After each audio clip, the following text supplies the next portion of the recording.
chose not to have the surgery. He chose to rest and relax and hope it goes away. And then he ends up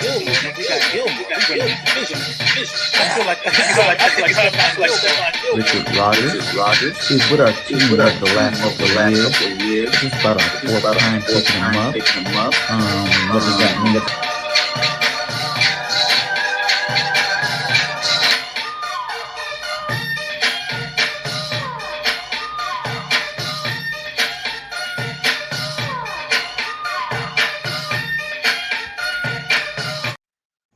Welcome to another episode of Bird Gang Nation Sports Talk. I'm your host, Bird Gang 31.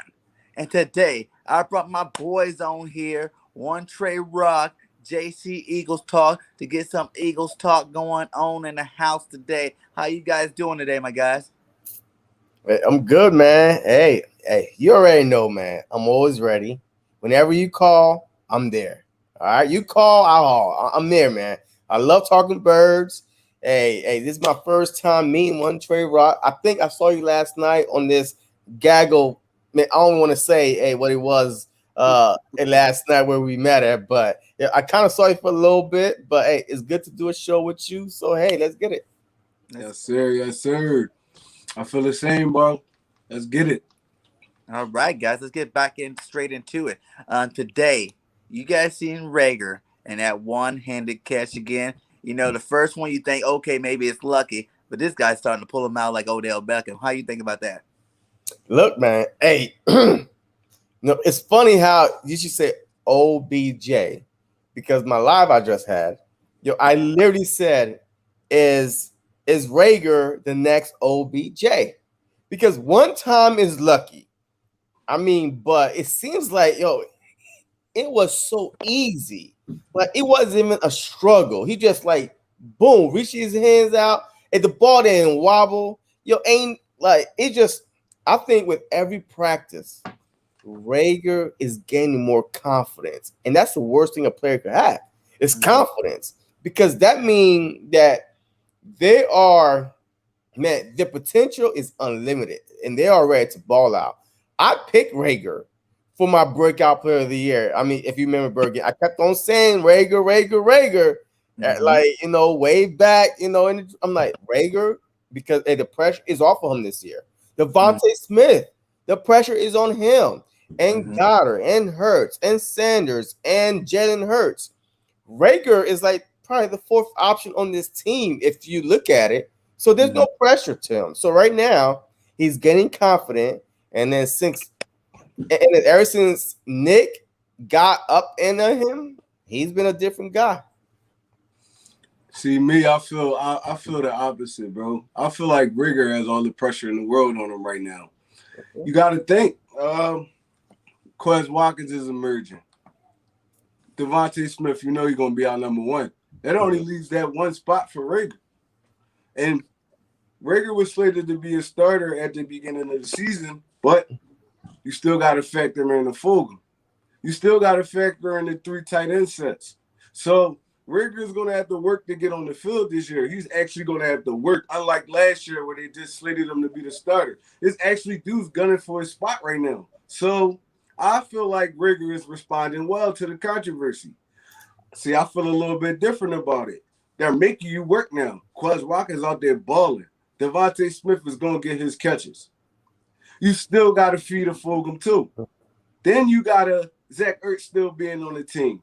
Goddard, Tyree Jackson, he's going to have to get some of those snaps. And then you still got to feed. So it's going to be kind of hard to feed a Rager like it would have been last year. All the forced passes to Rager. Now we can spread the ball around. So Rager is actually going to have to put on his big boy pants this year, and he's responding well. And real quick, Berger, the reason why I say there's no pressure on him, if we look at the Philadelphia Eagles history, Rager is a first-round draft pick. So for a fact, if Nick is trying to do anything else, Howie is going to be involved and say, look, we got to see what he got. It's a first-round draft pick from last year. All he's been hearing about is him and Justin Jefferson being, compared to each other. Right. I feel like we are in a great situation because Watkins, Rager, Smith, to me right now, in my opinion, they all could be number ones. Mhm. So I mean, yo, you got Smith is a first round draft pick. Rager is a first round draft pick. I mean, it's a good problem to have. Yeah, I feel both of you guys. I think both of you guys kind of are correct in your own ways. But as you guys know, it's Quez season, baby. Quez is taking the pressure off of everybody. Quez is taking the pressure off Devontae. Quez is taking the pressure off of all these guys. Rager, what's the name? Goddard, all these guys. The way Quez is still balling out in practice right now, that takes away because no one expected that pressure to be there.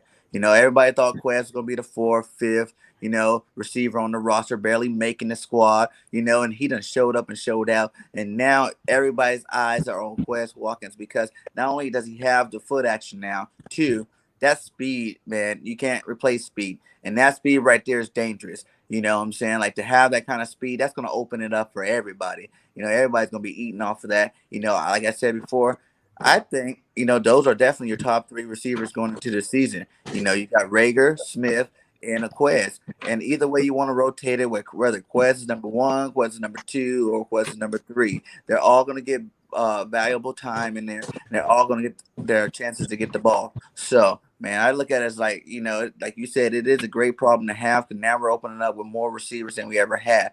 In terms of pressure on Rager, I think pressure is going to be self-inflicted on Rager. You know what I'm saying? Ever since Sirianni got in that man's head, he's been balling out. You know what I'm saying? And ever since last year, he's been trying to prove to everybody that he was worth that number one pick. And we shouldn't have picked Justin Jefferson because he's the man.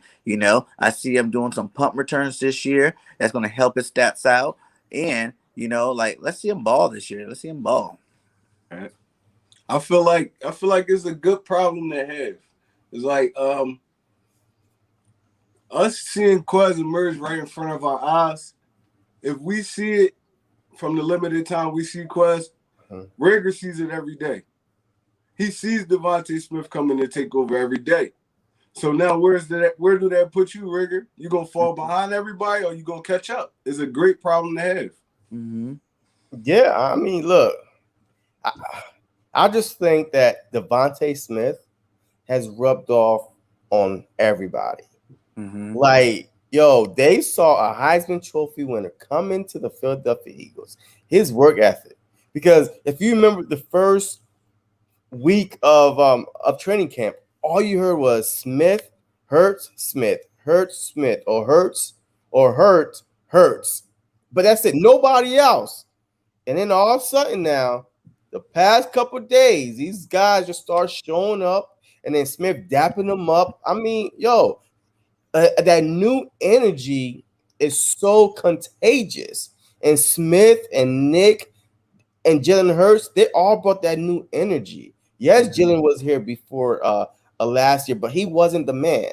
And Nick is new, Smith is new. So that new energy is rubbing off on the Philadelphia Eagles all around, offense and defense. Facts. I like that. Let's go to some new news. Let's go back to what Vic 3 says. R.I.P. to Kerryon Johnson. Time in Philly is over. Everybody did have him marked in as number 2, number 3 running back spot. I was one of them. I'm not going to lie about it. Yeah. I was on the Kerryon train like a mug, but he did get hurt. Yeah. And I did hear that if he does pass waivers, he does come back on our IR list, which is still a possibility too. Mm-hmm. So what do you guys think is going to happen with Kerryon? Go ahead, Trey. To be honest, I feel like Kerryon Johnson sustaining that injury is a bad thing, but us having a Jordan Howard in the wing, that was a plus. Because Jordan Howard looks like he's in the best shape of his career, man. Mm-hmm. The dude is running fast, he's running strong, he's blocking, he's doing a lot of the dirty work that he really didn't do in Chicago. You get me? Jordan Howard was a hand on the ball, he's gonna get you 5-6 yards. I mean, he could break it once he's been beating on your defense for a while. He's not that kind of running back no more. He's a little bit older, even though he's only 26, but he's football older now. So now he has a Miles Sanders to take some of that pressure off him. Now he can be that big physical back that he always needed to be. So us losing to Kerryon Johnson is a bad thing, but us having a Jordan Howard waiting in the wing is that's a great thing, man. Yo, I would have thought that Jordan Howard was older than 26. 26. He only He 26. like he been in the league forever. Yeah. Right? Like, wasn't he in Chicago for about 3-4 years, and then he came to Philly, and then he left, went back, and then till 26. But that only had, you know that all happened in a short span of time, though. Yeah, He left us, got paid by Miami, got cut that year, came back to us. Now he with us now. Yeah, look, Jordan Howard to me made the team that first preseason game when he laid out that linebacker. I was like, oh, I was like, that's how you make the team right there. Yo, that dude is a blocker. So I feel like that he probably was the same kind of skill set as Kerryon Johnson. I mean, we've seen what Howard could do. You know what I mean? I was just intrigued by what Kerryon could do. Just give him another chance because I saw him at Auburn. When he was playing in Auburn and stuff like that, he was a high draft pick for the Detroit Lions. But I mean, it's sad. I mean, hopefully, hey, he goes unclaimed, and then we bring him back like we brought Trayvon Grimes back. We cut Trayvon Grimes and we brought him back and put him on IR. So because you never know, man, a long season, 17 games this year. So you gotta remember that it's 17 games. So injuries could happen. I mean, a lot of things could go wrong, and you'll be lucky to have a Kerryon Johnson on IR or your practice squad, or a Trayvon Grimes. If things don't pan out, teams just start figuring this out a little bit. I mean, it's a long grinding season, and then our week 14 bye. Our bye is at week 14.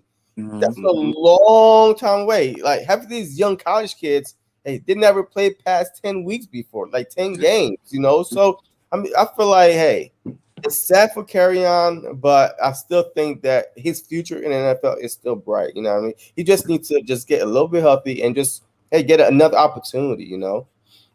Yeah, man. Hey, before we go on, shout out to the 14 in the chat. Please hit that like button while you're in there. Subscribe to both of my guys, OneTreRoc and JCEaglesTalk. If you haven't went out there and done that before, these guys are great content creators, and definitely we all want to move up the ladder of being the next great Eagles content creators. But go ahead. Oh yeah, Vic says, I think Huntley and Holyfield benefits the most from the Johnson release. Dude, I haven't heard nothing about Holyfield, and that was one guy that I wanted to hear something about. I don't think Holyfield making this team. Did you see him? Nah, He looks like a bowling ball, my guy. He's moving. Every time you see him, highlights of him at practice, he's moving 100 miles per hour. It looks like he's giving the most effort out of anybody out there on the field. Why do you guys think Holyfield's getting such a, shaft in this rotation? Oh, man. Look, I don't know. I mean, hey, just like we saw that a Newman kid, that quarterback that we all wanted to be on this team. And out the blue, he got cut. Maybe they're not seeing the right things out of Holyfield. Because I saw Huntley play a lot in that last preseason game. So that's why I told you that Huntley, Kerryon Johnson being let go, Huntley is making the team. We might get 5. We might just keep a 5. Holyfield might be a cut casualty in the next cut. So who knows? But I haven't heard nothing about Holyfield, man. Just like Fulgham. Like, I ain't hear nothing about them Fulgham. Like, if you don't hear something, and usually, right, man, back in school, and they say if the teacher is not calling your name, that means you're doing something good. Yeah. This is not the. This is football. You want to hear people talk about you. You want to put your name out there. All right, so you want that attention. And so far, Fulgham, Holyfield, man, I ain't heard nothing about them. I feel like with the Holyfield thing, I feel like it's more in this NFL nowadays. You can't be one-dimensional no more. So Holyfield is really a power back. He could. I mean, they don't really give him a lot of opportunities. But even when he was at Georgia, he really wasn't a great pass blocker. He really wasn't a great catcher out of the backfield. He could run the pill when he got the ball in his hands, though. But the NFL, you can't be one-dimensional. You see that he's a big dude. He's a big dude. He should be easily on the field, but that's where the work come in at. I mean, so You can have a Miles Sanders on the field on third down. You can have a Boston Scott on the field on third down. Even a Jordan Howard on a third and short, and he could catch out the backfield for the most part. I seen him do it in the Green Bay game 2 years ago. Yeah. He caught 2 touchdown passes in that game. So it's like you can't be one in this NFL nowadays. Like Holyfield is a back that would have been perfect back in the day, like back in the 90s. He would have been a perfect back in the day, but it's a new day and age. So he get the short end of the stick until he actually wants to develop his game. That's what I see. Yeah, man. Hey, hopefully Holyfield gets some action this next preseason time, so we can see a little something. Like you said, he is still a power back, and we do got the catchers on the roster already. We got Boston Scott, we got Gainwell, we got Miles Sanders. So that's 3 guys that can catch the ball pretty good. So you do need those power backs, the 4-for-1s, the goal line running backs on your team still. So let's see what happens. That's what Howard is for. I mean, that's Howard is not only going to block. So that's what I'm saying, that him and Kerryon Johnson to me was kind of like similar. I was just intrigued to see what Kerryon Johnson had because I ain't never, actually watched him in Detroit. But Howard is a power back. We've seen it in the Green Bay game, like Rock said, a couple years ago. So, but Holyfield, hey, unless special teams is going to be big because some of these guys are not going to make the roster just based on, their skill set on offense. It's going to have to be special teams like Huntley. Huntley might have to play special teams. He might have to be a kick returner, something, so you can't be one dimension. You have to be willing to do everything and anything. The prime example, Tim Tebow. That dude got cut. Like, you know what I mean? Because, he ain't played no special teams, no nothing. A tight end position that he never played before. So he was worthless. Like, you need to be able to play everything. You need to make yourself unexpendable, either with regular life, regular work, or in football, Yeah, man.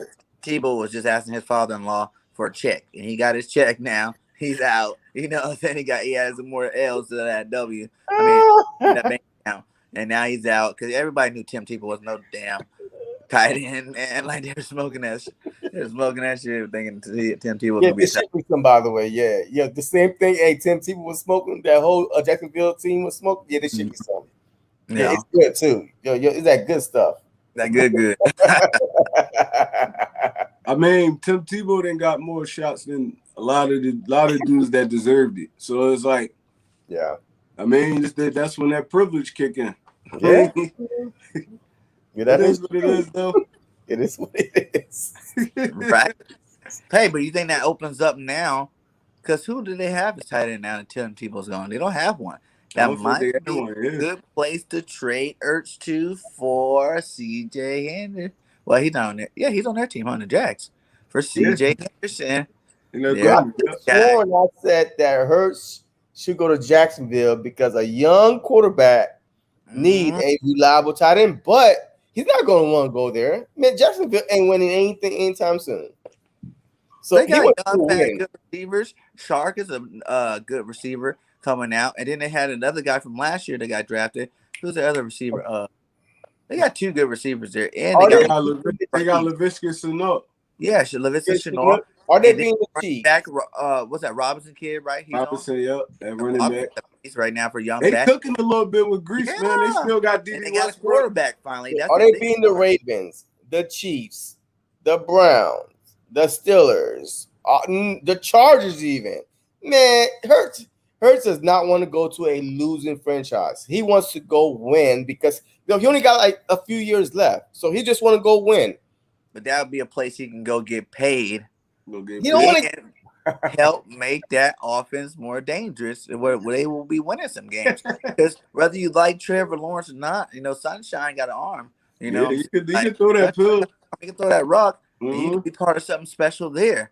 You obviously don't want to be part of this special road. So why don't you go play over there in Jacksonville? He might not want you, but that's the best part of trades is you don't have to win anything. You trade over there. But really the team is going to want a vet that don't, that's kind of like on his tail end of his career to come to the team and not guarantee that he wants to be there and unhappy with the new young team. Heck no, that's the worst situation he could go to. That's the worst situation. I mean, that situation. You gotta look at the situation too. He's on a young team right now. Yeah. He's on a young team right now. Well, we better than the Jags, though. But if he goes to the Jazz, he has a better chance of going back to a Pro Bowl because we got tight ends over here without him. You know what I'm saying? If he go there, he will be the #1 tight end, eating off all the middle of the field, all to him, where he can pump up those stats again, whether it's on a 1 or 2 year deal. You know, we trade him now. If just to be a 1 year deal, then he can hit free agency next year and go wherever he wants to. But Zach Ertz gonna start on this team regardless. So it's like, I get what he's saying. It's like, why go there when I could just stay here? I mean, why go there to it's basically an expansion team right now, bringing Urban Meyer and Trevor Lawrence in. I mean, they got Travis Etienne over there now. They whole core is just young, like so. Like you don't know what you're gonna get. You don't know what you're gonna get. A college coach coming from college to the NFL. A lot of times, the first year is horrible. I mean, they don't succeed. You gotta have talent around you. Like Chip Kelly had Jackson, Macklin, McCoy. He had Stellick. He had Cox on D. He had some talent. So that's why he was a little bit more successful than Nick Saban. He tried. He failed like big time. He ran back to the college. You know what I mean? So it's not for everybody. So Urban Meyer, yes, he's a good college coach, but now you and your quarterback, y'all both coming from college. Like, and mind you, Urban Meyer set out like 2 years, I think, didn't he? Yeah. Yeah. Oh yeah. He came back. He set out like 2 years. Of his heart condition, whatever he had. So it's gonna be a learning. It's gonna be a learning curve. It is. But I think we should keep Ertz. To be honest, I think having a Zach Ertz on his roster will help out Jalen Hurts tremendously. A dude that's gonna always be open. Zach Ertz always open, no matter how fast he run his routes or anything. He just got a feel for the game. I mean, on those third downs, he's a reliable target. Mm-hmm. Man, Jalen Hurts getting some trouble. Zach Ertz is a reliable target. He's always open. So why not have a wily veteran around your young quarterback so they can grow together? I mean, that's what when Cam first came in, that's what Greg Olsen was. So I would keep Zach Ertz on his roster. This is gonna be his last year on the roster. I doubt they're going to re-sign him, so it's not like he's growing together with it. With the emergency of Tyree Jackson, don't you want to see him more in the offense this year? Even though he still is a project that he is going to be growing as the season goes along, you still got Ertz and Richard Rodgers there to be your clutch guy. Last year, Richard Rodgers had a good season. He got everything that's coming his way. He's good pass run blocker. He's a good blocker in general. So you already got Goddard's a good blocker. So you got two good blockers. And Goddard's playmaker at the tight end spot, and then you just let Tyree Jackson come in and catch some balls while he's learning. We got to keep Goddard on the field, though. That's the only thing. Now, if we lose Goddard, now we just got Tyree Jackson. I mean, we have a Richard Rodgers, but still, though, it's like, how many times we going to call on Richard Rodgers to come in and try to help us save our season? It's like, I would keep Ertz there. Ertz is reliable. He's never really injured. Goddard, I love Goddard, but I just don't really care for his playing style. Like he's one of those dudes, he's gonna fight for every yard. I like it. You being in Philly, they gonna love it. But you're gonna stay on the injury report every week because you're taking unnecessary hits. You're not getting down, you're not getting out of bounds, you're fighting for every yard. You're gonna be on the injury report every week. Zach, we know we're not going to get that from Zach Ertz. Zach Ertz going to get his yards, and he's going to get his ass down, or he's going to get out of bounds. He's not trying to run through the whole football team. Goddard got to get that through his head. That is not going to work like that. Now, if it's a third down and short and we need those yards, all right, go ahead, go get it, big guy. But everything don't got to be a big play. Goddard still got to learn that. That's what the veteran status come with Zach Ertz and Dallas Goedert still being young. I would love that. I would love to keep Ertz on his team because he's one of those dudes. He did it already. He done seen everything already. He got a Super Bowl already. He's a veteran. We need one of those guys. I wouldn't trade Zach. All right. So look, I agree, but a little bit just disagree a little bit because Kelsey, he plays that way. Kittles play that way. Waller plays that way. So all the top tier tight ends play like Dallas Goedert. And So Kittle missed down that whole season last year. That was why. Yeah, he played like that. But come on, keep paying that boy. He's gonna be injured every year. I mean, yeah. But look, hey, just like you said, these guys need to learn how to do much more than just catch and go down. Mm-hmm. And right now, we got a guy in Zach Ertz that catch and go down. His no yak Zach. You know what I mean? Like, yo, he catch it and that's it. But no yak Zach been leading this team in receiving yards for like the past 4 or 5 years, except for last year.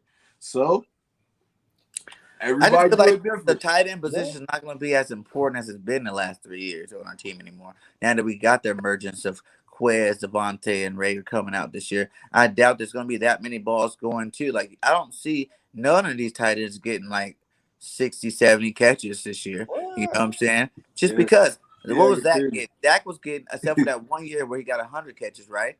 When he led the team with receptions. That was 1 year, and we didn't really throw to anybody else but him that year. But Zach averaged what, 80 catches a year? So you can't really say that. Like, over his career, Zach Ertz averages about 80 catches a year. We didn't have receivers then, though. Yeah, we did. Because that was Aguilar's best year with us. Alshon Jeffries, Torrey Smith. Yo, those guys all balled out. It was Carson Wentz's roommate. He preferred to just go to Zach Ertz 9 times out of 10, but that was it. But if you look at it, a young quarterback best friend is a tight end. The thing is wrong. Right. Because you already know these long routes the receivers is going to run, but you tight end know for a fact he's not going to be streaking down the middle, 15, 30 yards. Yo, he's going on 5 and out, 10 and out, and right there waiting for you while you go through your deep routes and stuff like that. So, and that's why they say a quarterback best friend is a good tight end. So let's just see. I mean, it's going to be right in your face all the time. So the tight end is the first person you see when you snap that football. It don't matter if they're going to go to him or not, but he's the first person you see when you snap that football because he's right in your vision. It's right in your vision. Yeah, I agree. In one individual tight end on our team, not going to. Not saying that they won't have 80 combined. You know what I'm saying? I'm just saying, like, you're not going to have that one tight end that's going to be the star with both of them on the roster. They're both going to have it. Because this is the year they're trying to make Dallas Goedert. They're trying to make him the star this year. And then this is the year, Ertz is trying to still be the star. He still want to show that he can still be elite tight end so he can get a big contract. So, I don't know. Ertz going to be on the field regardless. That's all I'm saying. You can't think we're take Zach Ertz off the field. Huh? You think we're going to run a lot of 12 personnel this year? Oh, yeah. Yeah, I mean, I can't say for sure, but just based off the Colts offense last year, that was like their base offense, the 12 personnel. They rarely had 3 wide receivers on the field, but it could be different. I mean, it could be different because they was a run-based offense that they offense operated off of play action. So if this offense, if anything like the Colts, is going to be a lot of mixtures of 12 personnel, 11 personnel. It's going to be mixed up. It's not going to be the same. So it's going to be, I feel like it's going to be interesting, man. It's going to be interesting to see. Okay. So who do you think? Give me 5 players that's making the cut list. This next cut when we got to go down to 80, right? Is that going this weekend? You mean that's getting cut this week? Uh-huh. Oh, that's getting cut. Mm-hmm.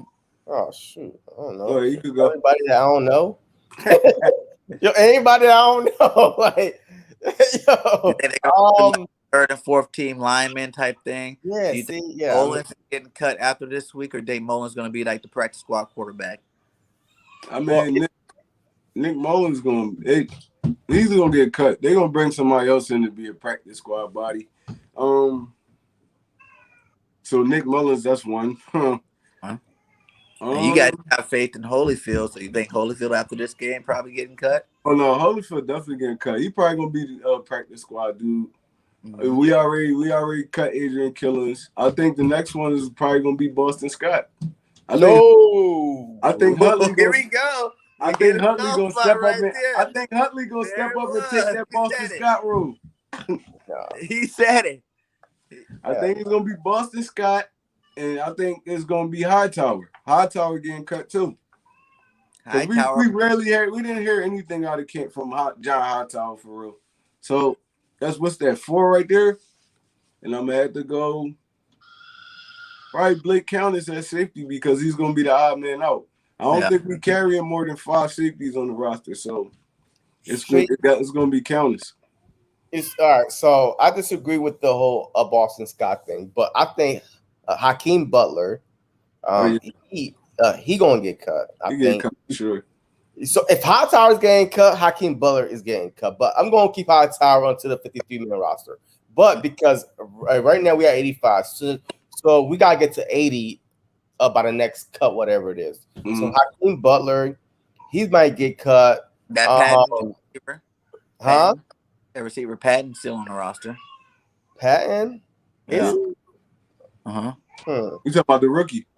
Yeah. I mean, so it's a whole bunch of people that's getting cut, like Jason Grom, and I mean, this is tough because there's so many. And right now we got 85, so it's hard to predict because and that's one thing I love about having that one fan I had on today, because he actually saw like people that we don't even know about that's getting some play time. He said that Eric Wilson is the reason why that our defense is going to be that great. He's not even Singleton or Edwards. It's Wilson. He saw Eric Wilson out there, in person. So I mean, right now we only hearing about a few people, but it's probably so much hitting talent on this team that we don't know about. Right. So I just gotta wait to the preseason game 3 to see, hey, who's on the field, and say, yup, he getting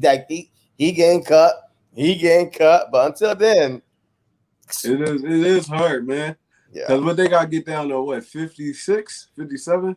53 by August 31st. 53, all right, 53. Didn't that, some people were saying it is 55. I think it's 55. I think they added 2 more roster spots. Well, the thing is, the reason why they say it's 55 because on game day that you're allowed to carry extra bodies. So you will have 55 to 56 men, just like they did last year with COVID. Every week, you saw 3 people came off the practice squad, got activated in case of something like that happened. Right. Oh, yeah. I get it now. So you're saying they're going to go down to 53 and then whatever the practice squad is. Yeah, because your practice squad, now you can add more bodies to your practice squad. Shout out to my boy Philly Notion hitting that 1K today. Hey. Yes, sir. Yes, sir. Hit that virtual party, man. Hey, Notion, we're gonna have a virtual party for you one day, man. Oh yeah. Everybody just get in there and just roast the Nets all day. No, don't do that. I'm a Nets fan, brother. South Jersey, man. I'm from South Jersey, man. Just get in there, just roast Brooklyn all day. Hey, New Jersey Nets, aka New Jersey Nets, and now they're known as Brooklyn. Nah, man, don't do that, man. That's my team. Brooklyn in the house.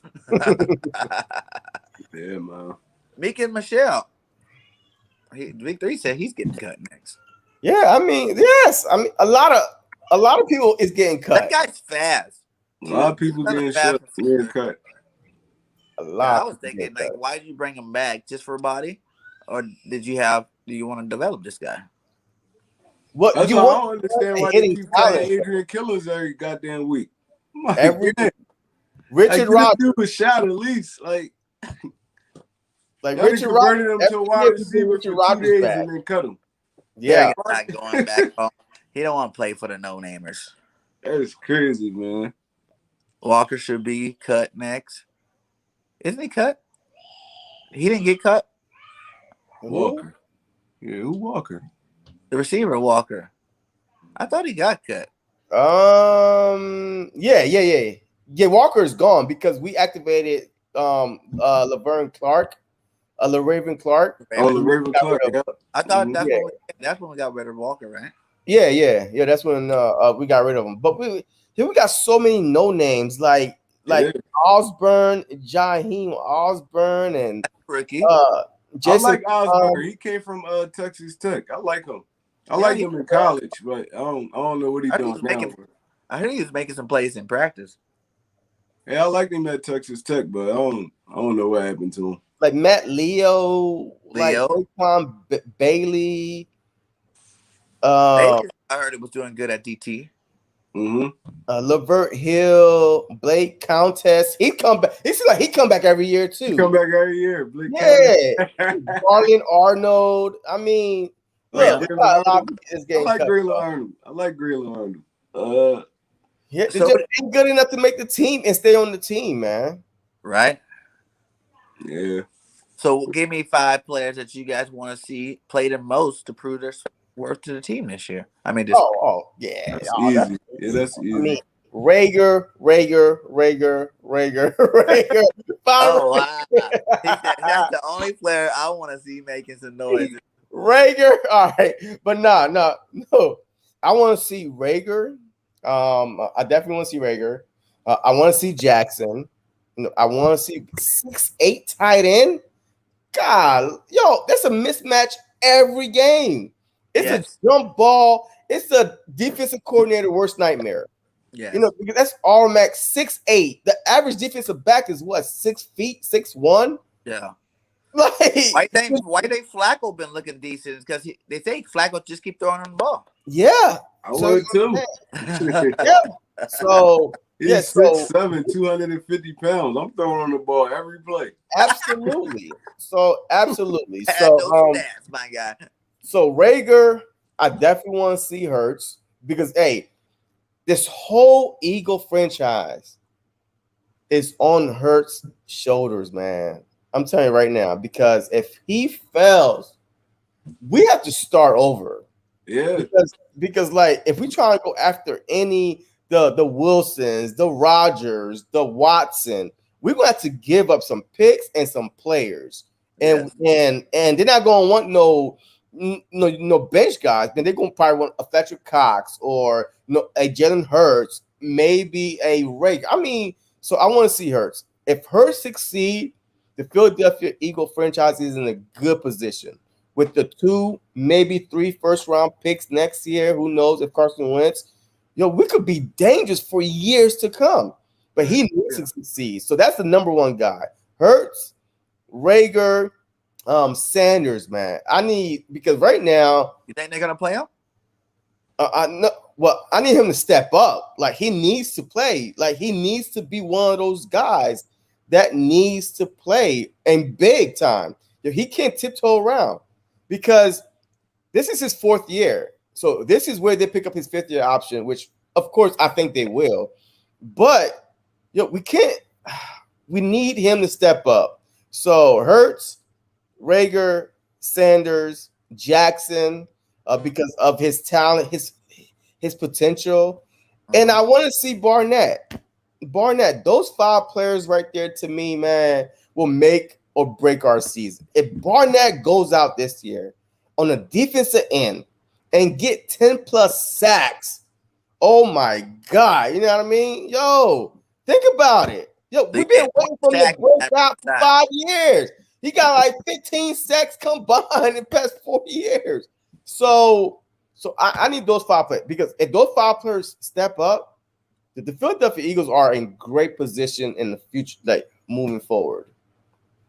All right, for me, I'm gonna have to go. My first one is gonna be Brandon Brooks. I want to see Brandon Brooks play because we really haven't seen Brandon Brooks in 2 years.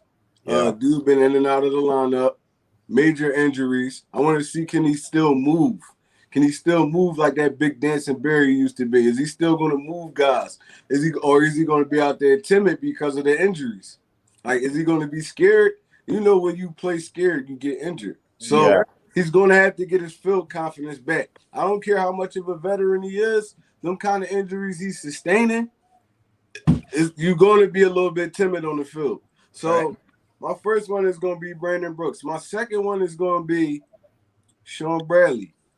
I want to see Sean Bradley in the rotation with the starting guys because the other day on Thursday, dude was flying around the field with that third team. They wasn't really getting like a lot of help from that defensive line and stuff like that.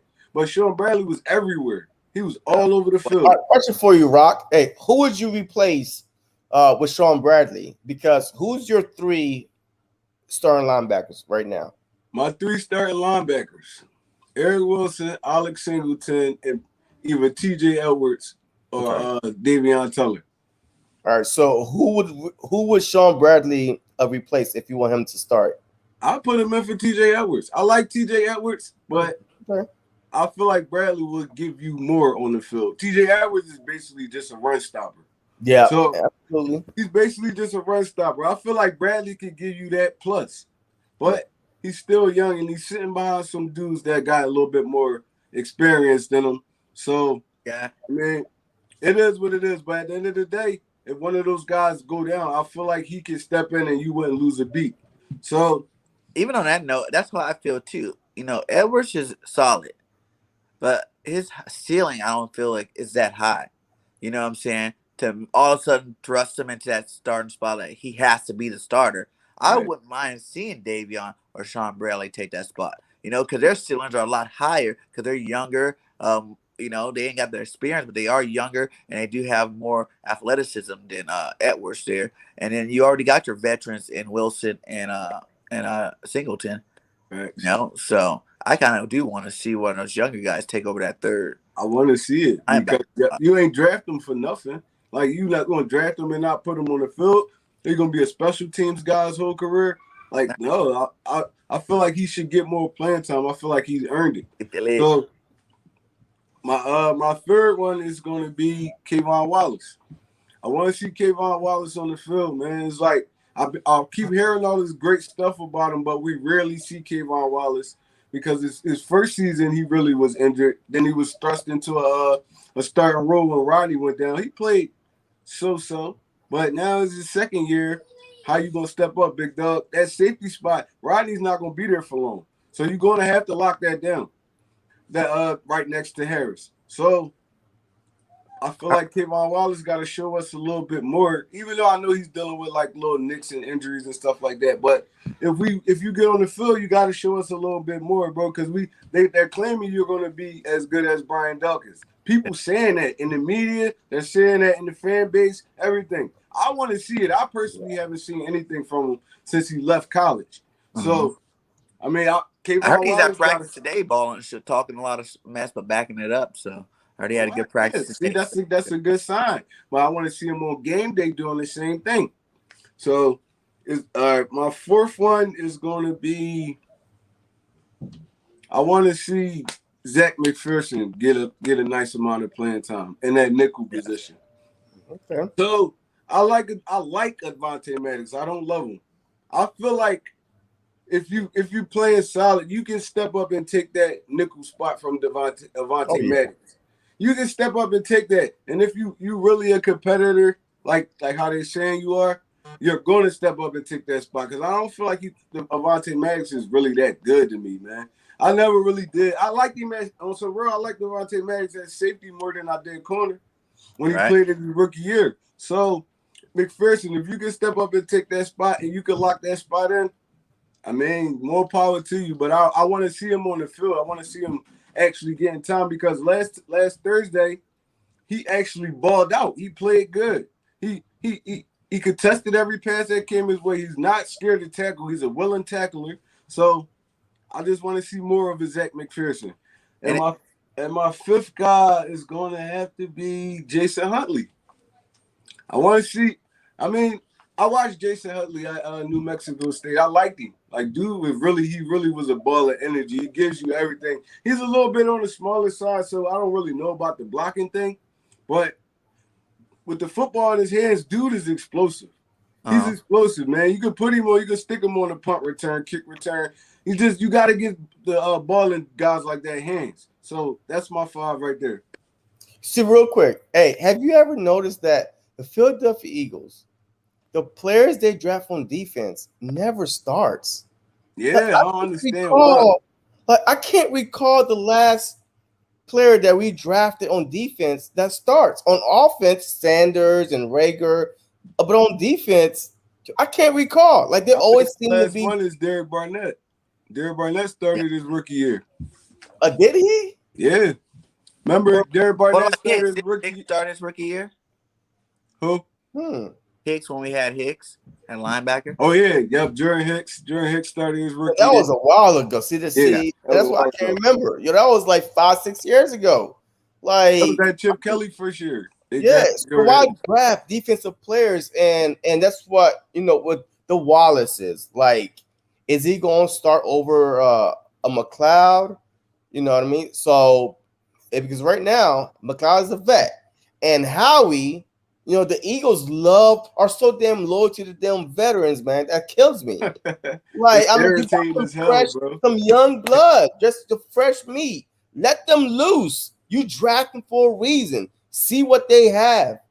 And now I really think this year that Wallace will start, because I don't think McLeod is going to be clear to play in 3 weeks. Yeah. So we probably won't see Ronnie till like mid-season. Probably.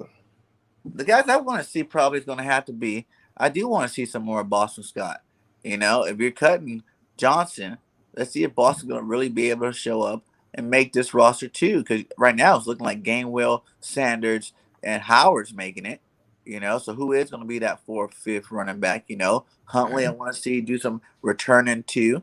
What I'm saying? See what he does look like getting extended playing time in the backfield. Right.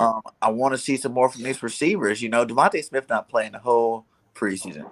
That's out of it. And from what I'm hearing, he don't need to. He don't need to. Honey, I don't even think Miles Sanders is playing this preseason. When you heard his press conference today, we know what we got from Miles. His experiences with the running backs. These are times where they get nicked up, banged up. There's a own season, so they don't really think that he's going to even be getting some PT. So, those are two positions that are starters that definitely won't be playing this preseason. So let's see those backups. I want to see if Hightower, because I think Hightower just came back from injury, right?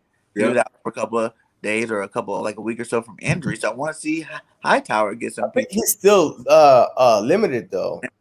So he probably won't play then either, huh? That's why I said I think Hightower going to be on the bubble, man. Yeah. Unfortunately. And then, like you said, I want to see Tyree Jackson develop. I want to see him get better week to week, every week. Him getting a little bit better. You don't need him to be the best blocker right off the bat. I'm seeing this guy being lined up, tight end, flexed out in the slot, that type of thing. Like, as long as he's receiving the ball, using that big body to catch the ball. On the goal line, everything. Yeah, that's a red zone nightmare. Him, Goddard, and Ertz. Could you imagine that? Throw 3 tight end sacks at the goal line, man. It's going to be nasty. That's super nasty. It's going to be nasty, man. So then on the defensive side, like you said, I want to see Josiah Scott, because I heard he's battling for the second slot behind Avonte Maddox. And he's been doing some good things, making some picks and stuff in practice.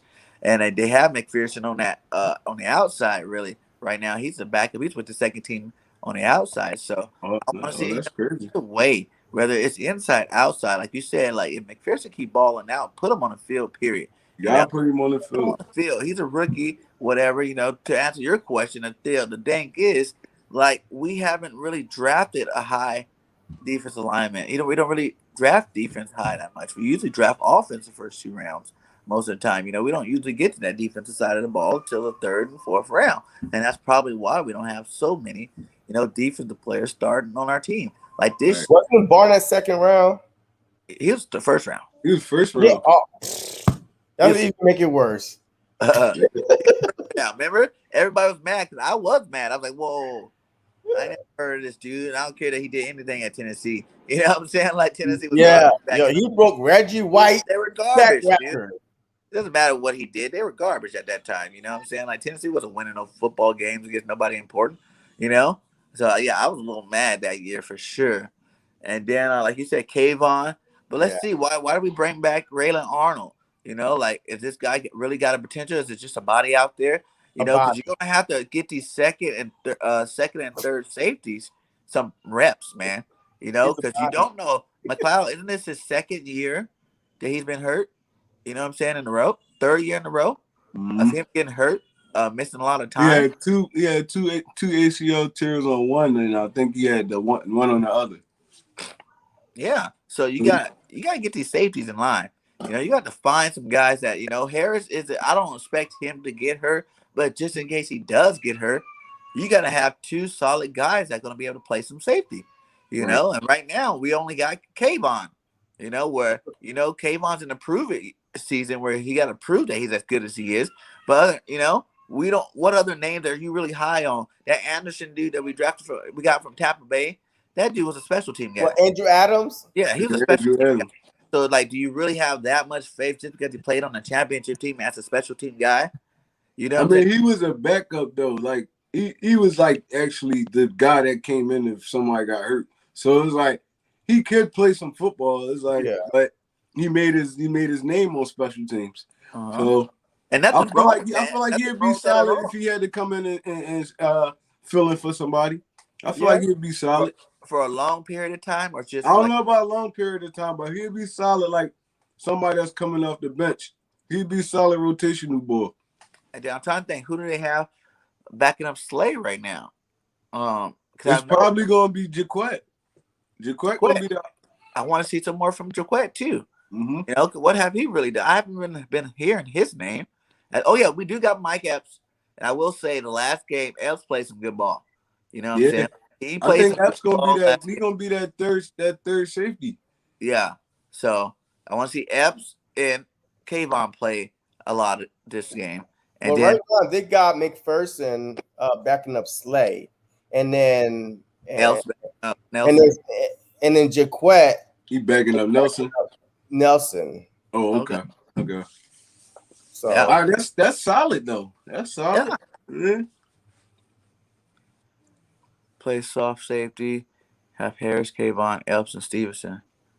Yeah. Yes, yeah. Stevens could play some safety, but I got him dropping in the box more often than not. They're not really gonna want to have him out there in coverage too often. He's a big guy. He's like a Camp Chancellor type. So he gonna be the boy y'all gonna put in the box. And I was talking to Dirty Fighter. He said, from what he's hearing, we're gonna run a 4-5. I mean, what's that? 4-2-5. 4-2-5. Yeah. So we're going to have a lot of DBs on the field. I mean, it could be two slots and a safety in there. That's third downs. Woo, That's going to be nasty, man. That's going to be nasty. Because you can roll so many people in running that kind of defense. Absolutely. I mean, you can replace on a passing down. You can replace one of those linebackers with another safety. So there's a lot of ways you can flip that. Yeah. So that's a great. I feel like that's a great defense if that's the case. Have you heard of? Is he back yet? Who? Jacoby? No, I don't think he's back yet. I think he's still. I haven't heard nothing. I think he's back at practice, but he's just limited right now. Oh, okay. He'll be ready by the season start, but still, I think that's hurting his stock right there. Yeah. He's not being available, man. You're a rookie. You gotta be out there, But he was getting first team reps too at the beginning. It was? Yeah. At the beginning of the training camp, he was getting first team reps. I did. And they said he was making plays, yeah. Yeah. So been up around 230 range. Dang. Yeah, that's what they say. He's too slow to be a safety, but like you said, that's what I'm saying. Yeah, I don't feel like they're gonna have him out there in coverage too often. He's gonna be one of those guys you drop in the box to play the run. They got him at the wheel right now, at the wheel position behind a Singleton and Taylor. They got Jacoby Stevenson at the wheel linebacker. Like they were even saying, like either in the slot 2 on dime, or he'd be the lone linebacker in a dime defense. You know what I'm saying? Like the lone linebacker back there for coverage reasons, and he can still play the run pretty good from that spot. Yeah, and he could cover tight ends. He can cover tight ends. He's big enough to run with tight ends. Big and fast enough to run with tight ends. He covered picks in college. Mm-hmm. He did a good job against them. I think that's a good spot for him at Will. I don't got him dropping him back deep ever. So it's like, I mean, you think even with injuries, like you don't think if McLeod got hurt and Kayvon got hurt, you wouldn't even think about putting him back there because he was a safety? No, he was a safety. He was a safety, but at LSU he played in the box more times than not. So how good would his coverage be like him being a deep safety? He got picks. He got picks, but it was more like in the box, tip passes, jumping short routes. He wasn't really catching them deep joints. He was in the box for most of the majority of the game. Huh? Yeah, and you still got Garland and Elijah Riley back there. So I mean, that's the natural. Who are those guys? Another body, man. Bodies. Hey, I'm just saying, man. Bodies, man. Bodies. Like, Talent, man. I think Talent. Epps gonna be the no, hey, third, Riley got the to third pick. one rolling in though. Epps gonna Hey, be the one. Elijah Riley got to pick this past preseason game. He got to pick. How long have we had that guy? You talking about the one from Army, right? Elijah Riley? I think so. I thought Grayland. Isn't it Grayland from Army? No, Grayland Edwards from. Grayland Arnold from Oregon. Or He came out of Oregon. But yeah, man. So bodies, man. So like I said, there's 85 mugs on this team right now. Right. 85. Yeah, we gotta get to 53. It's be crazy, man. That's a lot of names start talent dropping. getting You cut. like, God damn, I ain't think he was gonna get That's cut. all across the league. That's all across the league, though. It's And gonna be everybody crazy. right now there's is gonna be a at lot of players 85. getting cut. A lot of good players too. Yeah, I mean, and that's the second little second round of free agency too. After everybody get cut, Yeah. Back around, see which steals can you get. Everybody gotta start clearing waivers, all that kind of stuff. So. But hey, I'm since that's got a point. He did play some safety, so we probably could move Maddox back there. yeah, nah. I mentioned that earlier. I feel like he's a better safety than a corner. Get rid of Maddox, man. Why not? Why not, Jason? I've seen what Maddox have, man, the past couple years. Maybe is a scheme that he wasn't. Maybe it's Jim Shorts. But right now, to me, Maddox remind me of the one guy that signed with the LeBlanc. Like, you know what I mean? Like Maddox and LeBlanc to me are like the same type of players, man. They're like role players, but if you trying to depend on them, I mean, the only play I remember LeBlanc making was that interception at New Orleans on Drew Brees. That nice interception when he looked back and just like went back and caught that pick on Drew Brees at New Orleans. I don't remember him doing nothing else. Like for real. So that's sad. That's sad. And they were on the Super Bowl team. I mean, I think they were. So I mean, I don't remember them. LeBlanc wasn't on the Super Bowl team. He came the year afterwards. So Maddox got drafted the year after that too, right? I know what Maddox have. I mean, we've seen what they have. Show me some. We drafted these other guys. Let me see what they had. Because hey, we could always go back to Maddox. We could always go back to Maddox, right? But let me see what the other guys have. That's what's wrong with the Philadelphia Eagles. Like, they're so stubborn on just keeping the same guys, the same veterans. You bring in some free agents or you drafted some young guys. Just see what they have because you could always go back to them. It's always easier to go back to a veteran than it is to start a rookie and try to go back to him like later on in life because his psyche is just messed up. Your Maddox is not going to be, his mindset is not going to be all over the place. But, I just want to see what McPherson could do, at the nickel. Hey, McPherson, Nelson, and Slay. Hey, let's see what we got. I see. And McPherson is bigger and taller than Maddox anyway. So physical. But all of us agreed that our coaching staff wasn't developing the young guys. So that is another reason why the young people do need a chance to play, even the ones that we think are garbage, because they were. That's why I'm getting you a JJ or Thingo Whiteside jersey because we need to see what he got. I've been saying the same thing, bro. I've been saying the same thing. Everybody want to give up on JJ off face. But I'm telling you, like on OTAs, preseason, training camp, JJ name been coming up a lot. Maybe we are finally getting coaches that know how to develop players. We didn't know how to develop. Everybody that left Philly, them balled out. Darby, Jones, freaking Rasheed Douglas, Nelson Aguilar. They would have been even the best players over there in Miami. Y'all remember Cameron Grugier Hill? Yeah. He was balling over there in Miami last year. Yeah. I'm saying, yes. So, like, then we have either Chong way back in the day or something like that. Hey, Patrick came to us. Yes. and then went back to the Patriots and started balling again. That's Won what the I'm Super Bowl. saying. Philadelphia Eagles are always bad and developing players. Mhm. And then as soon as they leave us, Kendrick is balling out. Cause we Hicks, even though he was balling out with us, but we don't want to pay to keep our own homegrown talent. Right. And we let it go. And now we always trying to find the old vets to come in and try to plug some holes. And that's the problem. We always try to plug holes instead of fixing it and then being patient with it. I feel like Jaron Hicks was supposed to be out starting linebacker for the next 8 to 10 years. I don't know why they traded that dude, bro. Because they wouldn't pay him. Because he walked in free agency. They would not pay him. That's ridiculous. Richie said, do you think Mattis is better than Rasul Douglas that we had? I mean, Maddox is a nickel corner. Hell no. Maddox is a nickel corner, bro. It's like it's levels, it's different levels to it. Rasul Douglas is an outside corner.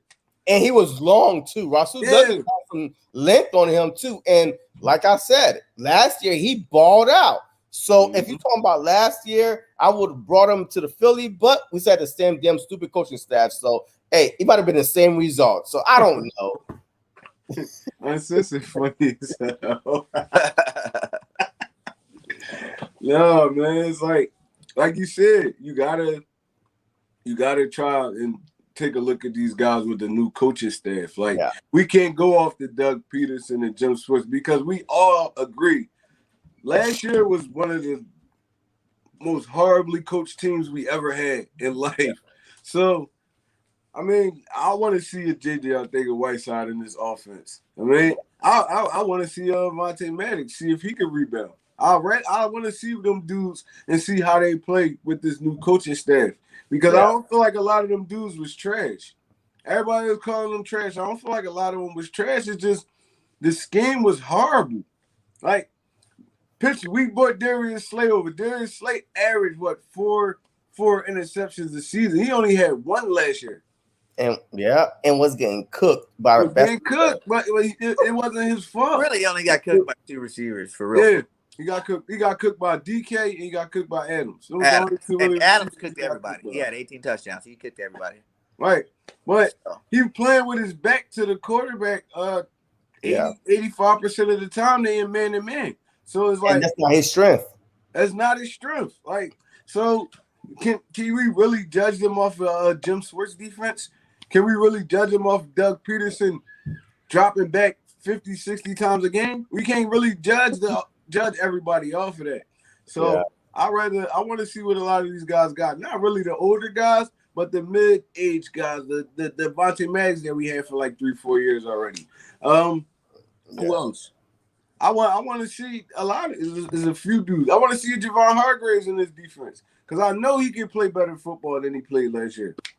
Yeah, I mean, look, I want to see Taylor Bradley because remember, Eric Wilson is only on a 1-year deal. Anthony Harris is only on a 1-year deal. So if they ball out this year, imagine if Wilson and Anthony Harris ball out this year. Yes, we're gonna have some cap money, next year, up to maybe $60 million that we could afford. But still, you don't want to, put yourself overpaid for players, that's on a 1-year deal.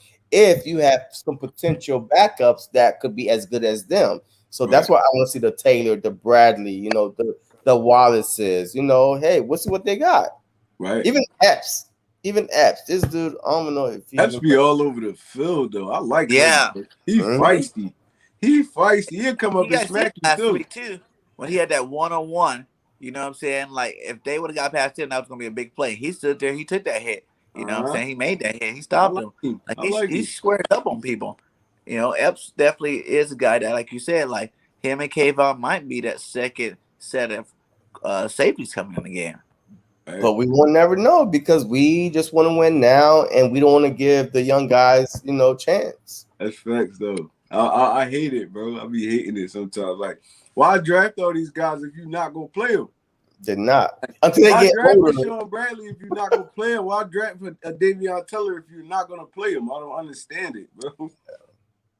It's puzzling to me. Yeah, man. We gonna see, man. We gonna see. How long do you guys want to see the starters play this year? Because you said it's gonna be like the game 3, but game 3 is Yeah, I three want to see quarters. a half. Yo, I want to I see the don't think first he's half. gonna go that long, man. Huh? I just don't feel like he's gonna go that long. Yeah, but I mean, I want to see him to go to 3 quarters too, like a normal third game. Let's see our starters dominate for the game. We've seen a small sample size where they balled out. They balled out for that 2 series that they played. Maybe 3 series for defense. Let's see them push it to that. Second quarter to halftime. You know what I'm saying? yeah, I mean, yeah, They're that's not what gonna I make said. it. They're Yeah, not gonna make it halftime. third quarters. Because it's supposed to be like they wanted to push it because technically this is game 3. So last week they would have played half. This upcoming week they would have played, up to third quarter or whatever. You know what I mean? So I think, just based on health and safety reasons and injury, that they might play up to the half, and that's it. And then everybody else just come out after that. So I feel like I mean, y'all might be right, but I feel like maybe the third game they treat that game like the dress rehearsal. You get me? They cut one of the preseason games out, so it's like I don't even feel like they really should be playing the starters into the halftime. I mean, because it's like we got an extra game in the season now. That's gonna be more text. Like he said, we our bye week until week 14. So there's a lot of like situations where I feel like they need to just rush them dudes and let these dudes that's fighting play these games. Right? Let these dudes that fight. They could come in, they could get a series or 2, just like last time. But you think about it, Jalen Hurts isn't gonna play that long. You know what I'm saying? Miles Sanders might not even play still. Devontae Smith might not even play still. So you're actually getting some of the real key pieces not gonna really be playing anyway. Right. So it's pointless for real. It's I pointless. do want to see Hurst play a little bit more though, because I feel like the last game was, they didn't do him justice. You had a couple drop pass from Hurst, literally bounced off his damn chest, his hands, pass the first down. That would have kept the drive going, and he probably could have scored a touchdown because that drive was over the 20-yard line in the red zone. So and he dropped it, and then the whole Rager and then the Quez Watkins one when the defensive back was a little just tugging him a little bit. So I want to see him play at least maybe 5-6 series. Let me see what you have, and then okay, boom, I seen enough. All right, hey, get out. All right. Much love, Tone and Shields. We do got a show tomorrow, so you guys please check that out. My guy, Tone and Shields, back making that Eagle content, fire stuff. My guy, I'm ready for tomorrow. Uncensored wanted to come in real fast. I had let he wanted to come in and say a piece real fast. We're gonna let him in real fast and see what he has to say. All right, fine. Oh, come on. It's not that bad, JC. Come on. Hey, I'm a jokester, man. I know. It's all love, man. Nah, dude. What up, my guy? Like, you got to give up on JJ, bro. Oh, my God. Get him out of here. Get him out of here. Apollo. Listen, we have a lot of potential on this wide receiver core, man. J. Joe at this point, he's just taking up a roster spot, dude. How do you know, though? But how do you know? Because you sat there and said about him balling out this year and the reports, and you're like, they said the same shit last year on him, and then he didn't do anything. No lie, if he was good, he would have played. Like you're not gonna hold people back from playing who are better than people who are out there. That's not true at all. Even when J-Jaw got in the game, he really didn't make any plays. No, he doesn't make any. Dude, he's a first-round pick. You can't have him as a 5th on your depth chart. Like, come on. Hey, Uncensored, did you hear what Fogum said? He said last year he knew his role. He was better than Jeffries last year, but he said when Jeffries came, he knew his role to step back. The Philadelphia Eagles, it doesn't matter if you're better than than the player that's above you. If you're making more money, you gonna play because they're paying you to play. They're not paying you to sit the bench. So I feel like that JJ or three wise we just went over this. Everybody No, I know. And how many times did I say that was fucking wrong what we did? Mhm. There's no way you pull Fulgham out after the 5 weeks that he had. I understand what happened is what happened. You know, I truly do. And that was screwed up by us. But in no means does that change anything to do with JJ. This man has done nothing. He's a first round pick. You can say it's scheme, you can say whatever it is. Dude, you're a fucking wide receiver. We pay you to catch the ball, we pay you to run routes, and we pay you to be successful. This man has not done any of that. Therefore, he does not deserve to be on this team. I'm tired, like you said earlier, you're tired of wasting picks and potential, you know, and developing our own. Well, I'm tired of holding on to people too fucking long and trying to develop them till it's too fucking late. Okay, so what did Rager show you last year?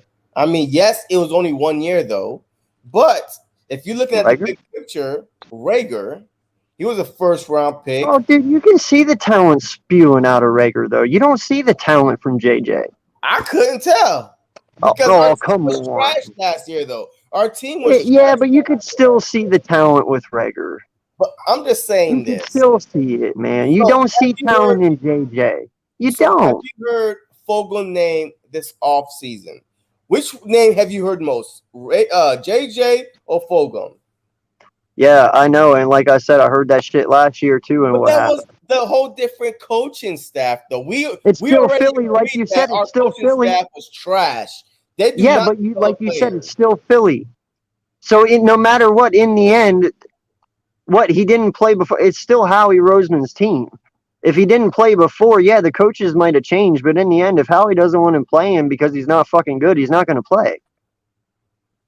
There's a reason he didn't fucking play. There's a reason he didn't touch that field.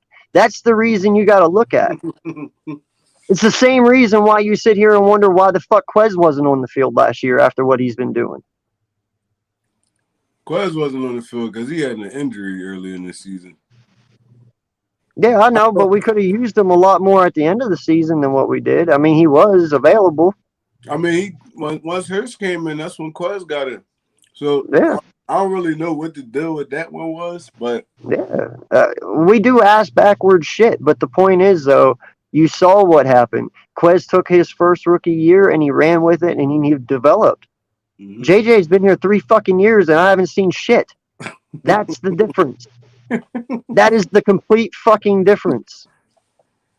Come on, I gotta start JJ out a little bit, man. Like, at least give him this year. I'll give him this year, but if you don't touch the field, then it's a complete fucking waste of time, is it not? It is.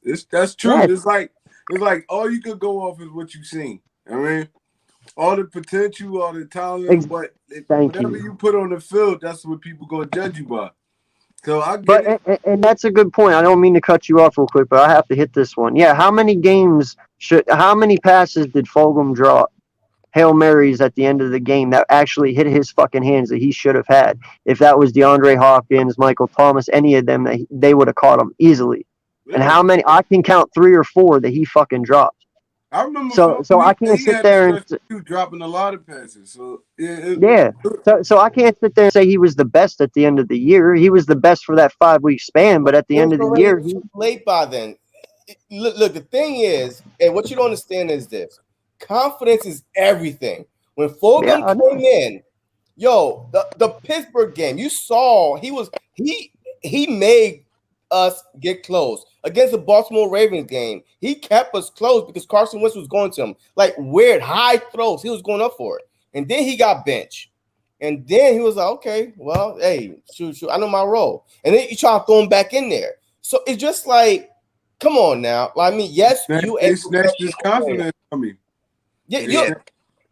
No, I believe Fulgham needs to be here. I believe, listen, our starting 3 should be Smith, Quez, and Rager, and then use Fulgham down in the red zone. That's what he's built for. He's fucking 6'4".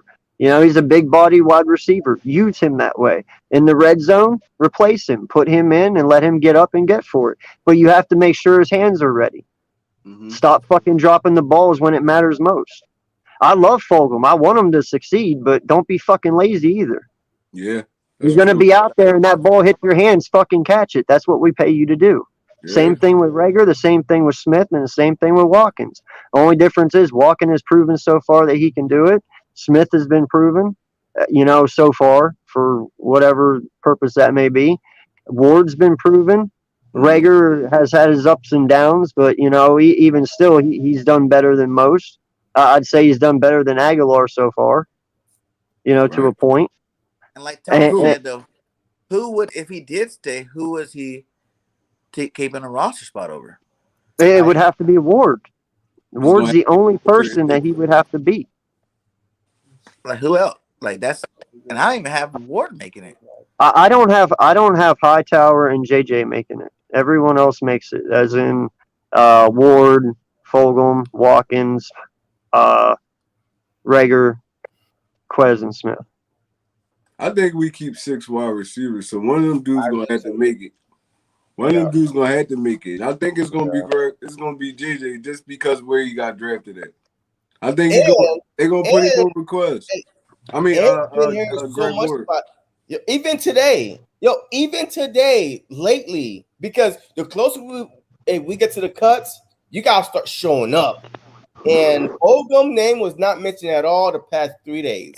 JJ name was mentioned yesterday, a little bit today.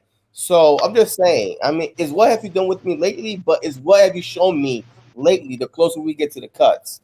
Right. Yeah, but it's like Tone said right here, man, and it's a great point as well, and that's what I'm trying to say. Even if JJ makes it, he's still got to play over Quez. He's still got to play over Smith, Rager, Ward. He's still got all these people to play over. Yeah, how's he ever going to get on the fucking field? But there's packages. There's a red zone package. I mean, there's different packages though. So I know, but he could only come on the field during the red zone. As long as he produces when he comes on the field on the red zone, and he good by me. All right, but and in all realistic though, I believe a lot of these games, except for the Chiefs and the Tampa game, we're gonna be in the lead. Therefore, you ain't gonna need your red zone because you're gonna be running the ball almost all the fucking time. That's less time the wide receivers are going to have to be on the field catching balls. Some people sit there and say, oh, we might not even have 1,000-yard wide receiver because of all the times that we're going to run the ball. And I'm okay with that as long as they're successful with their game scheme, 100%. But don't sit there and act like for 1 second, though, if he's 6th or 7th on the roster, he's going to play before any of these guys because they all have shown way more than what he ever has. So they're just like saying that Jackson won't play then. Like, that tight end Jackson won't play because, hey, he's probably not. He's a developmental piece, and I'm okay with that. Again, the red zone, there's different packages. That's why there's 12 personnel. There's, there's 21 personnel. There's, hey. He might get 10 snaps, but that's okay. 10 snaps is better than none. Get 10 snaps and score 4 touchdowns. I'm cool with it. There you go. Hey, there you go. I'm cool with it. But that's my point. So JJ all year might have 10 snaps. Dude, that's pathetic for a first round. You might as well just trade all that. Year. Come on, man. We're gonna be the red zone a lot more than that. I'm just making a point though. I mean, compared to what Devontae and Quez and Rager and all of them are gonna have, compared to what he's gonna have, and if he is even successful catching the ball at that fucking point, you might as well just trade his ass. Okay, because you can put somebody there to develop rather than him. But now, if you start performing in the red zone, and now you start just playing him some more, confidence grows, man. Confidence is contagious, man. Any athlete that plays sports, once you feel like, oh my God, they believe in me. I caught a couple touchdowns. It's contagious. Look at Rager. Rager making one Odell Beckham kind of freaking catches. I ain't never seen that from him. Mm-hmm. He made one over Slay, and now he think he can make all of them. He's all out, man. Yeah, but that's what I'm saying though. You got to realize something too. Fucking J. Jaw and Fulgham are not the only 2 tall wide receivers on this team. Butler's fucking like 6'3" or 6'4", and I can tell Butler. Hakeem Butler, he's not making the team. No, but I'm saying though, if you look at, if you're talking as in the last person just for developmental purposes, I can tell you right now, fucking J. Jaw in developmental purposes is a waste of fucking time. It's not gonna happen, man. It's not gonna fucking happen. He's making the team. Uncensored. I'm I'm telling you. telling you, Dallas Goedert has if he shown. does, it's only because he's a first overall pick. That is it. It's not because he's worth anything. It's only because of his draft His second and where pick. he was. Or yeah, but what I'm saying though is only because of where he was drafted is why he will make this team, because he is a high draft pick. And in the red zone, I wouldn't mind seeing the 3 tight ends and throw in Fulgham as your red zone package. You know, because like you said, Tyree Jackson is kind of just a big receiver anyway. And He's Kyle Pitts, kind of. He's 6'7", 250. Kyle Pitts is 6'6", 250. He's just an inch taller. They both run the same speed. You know, they're pretty much the same fucking person. Him and Kyle Pitts both. Kyle Pitts is just a little taller. That's it. Hey, could you imagine if Grimes didn't get hurt? Because Grimes is 6'5", I believe it's like 6'5", 225 or 230 right there. Yo, he's Mike Evans size, height and size. I was sad when he was hurt. So now you got Grimes, you know, Watkins is balling out, Rager, Watkins, Jackson, Goddard. Put them all on the field, coach. I don't care. Hey, nobody block. Hey, put on all skill players. Hey, just give me the ball fast and go. No, I agree, man. I really loved sorry. Just had a brain fart. Bro, but on some real though, y'all underrating Devontae Smith in the red zone too. Because he did a lot of work at Alabama in the red zone. For real, that's like one of his best spots.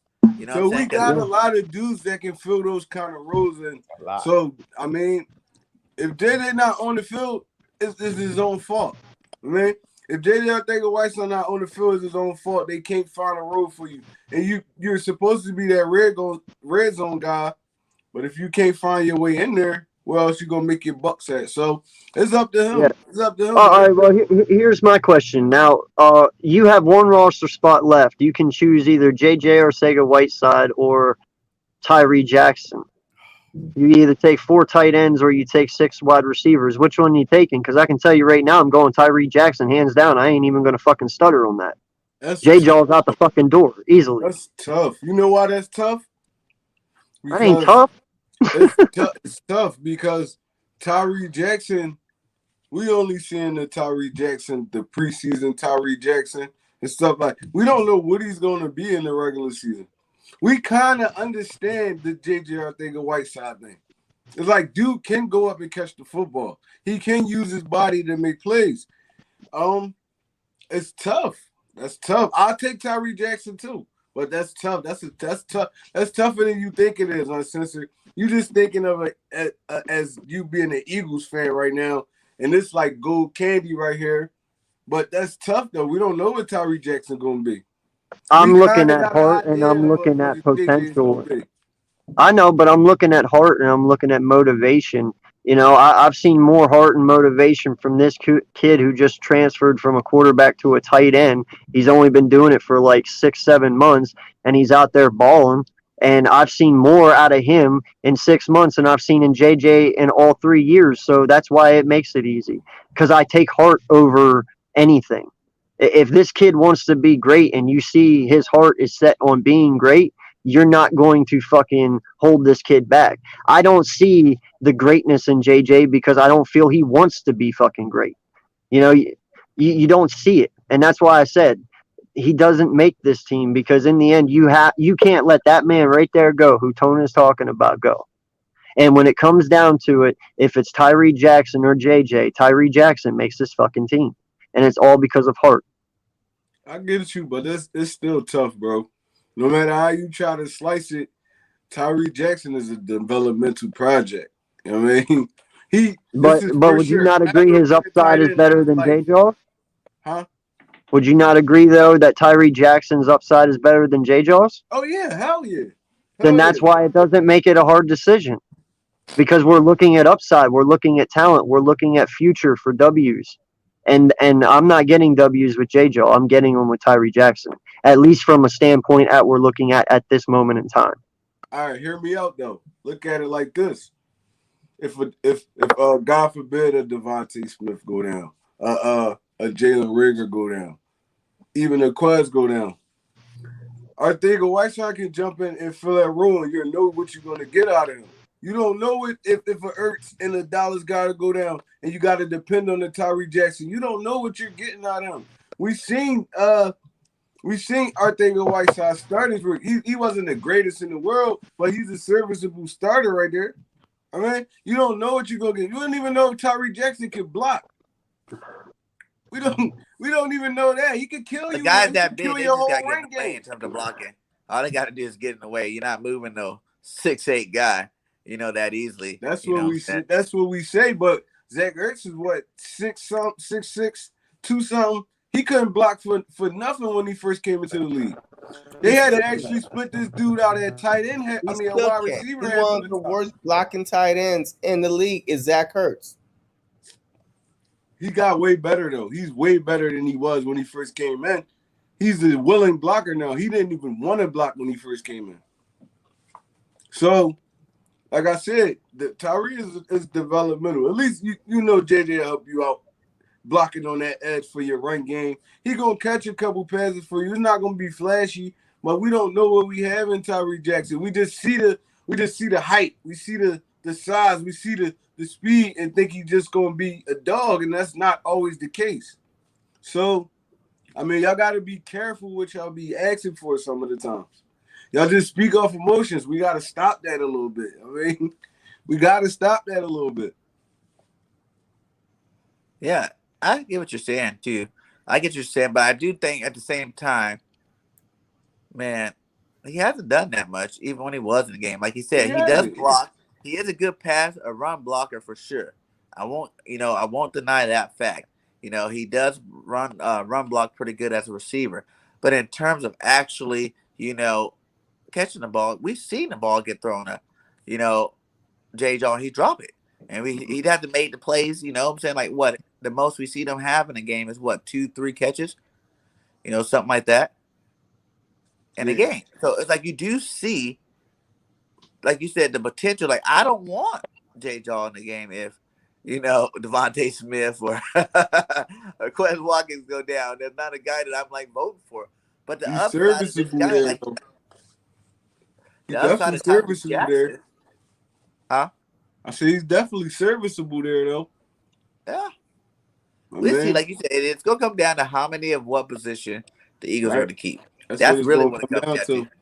Because 6, I can see them, like you said, he is a second round pick, so I can totally see him, making an edge over a guy like Ward. Because Ward catches the ball, yes, but that's probably the extent of his, abilities as a receiver. He's not that tall, he's not that fast, but he can catch. So if you're going to invest your money into anybody, it's probably going to be J-Jaw.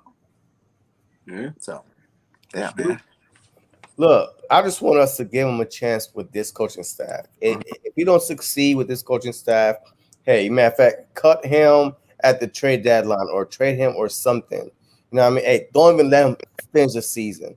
But I just want us to see, is it all on the player or was it coaching? Because I believe coaching plays a lot. Yo, these guys that succeed in the college football ranks and then goes to a bad organization that can't that don't have the right coaching staff to use their skill set, they fell. They bust. But even hold on, my fault. One second. The Shields. This Arthur Whiteside 3rd year right now. We didn't really see nothing from him right now. So you talking about 3 years, see you being an Eagles fan speaking out of emotions right now. That's what I be talking about what after you do. But at the same time, Ward was in this same offensive terrible scheme too, and he's less talented than JJ, and he's produced more than JJ as well. I mean, he wasn't even as high as the draft pick. Greg Ward plays slot receiver, so it's like they play 2 different things for real. So Greg Ward was a quarterback. Like he understands. That's what I said the other day. He understands the position. He was a quarterback. He was throwing to who he is right now. So it's like He's going to know where to sit down in the zones. It's stuff like that. You don't have to teach him because he knows it because he's a quarterback. Arthega-Whiteside probably didn't have the right coaching.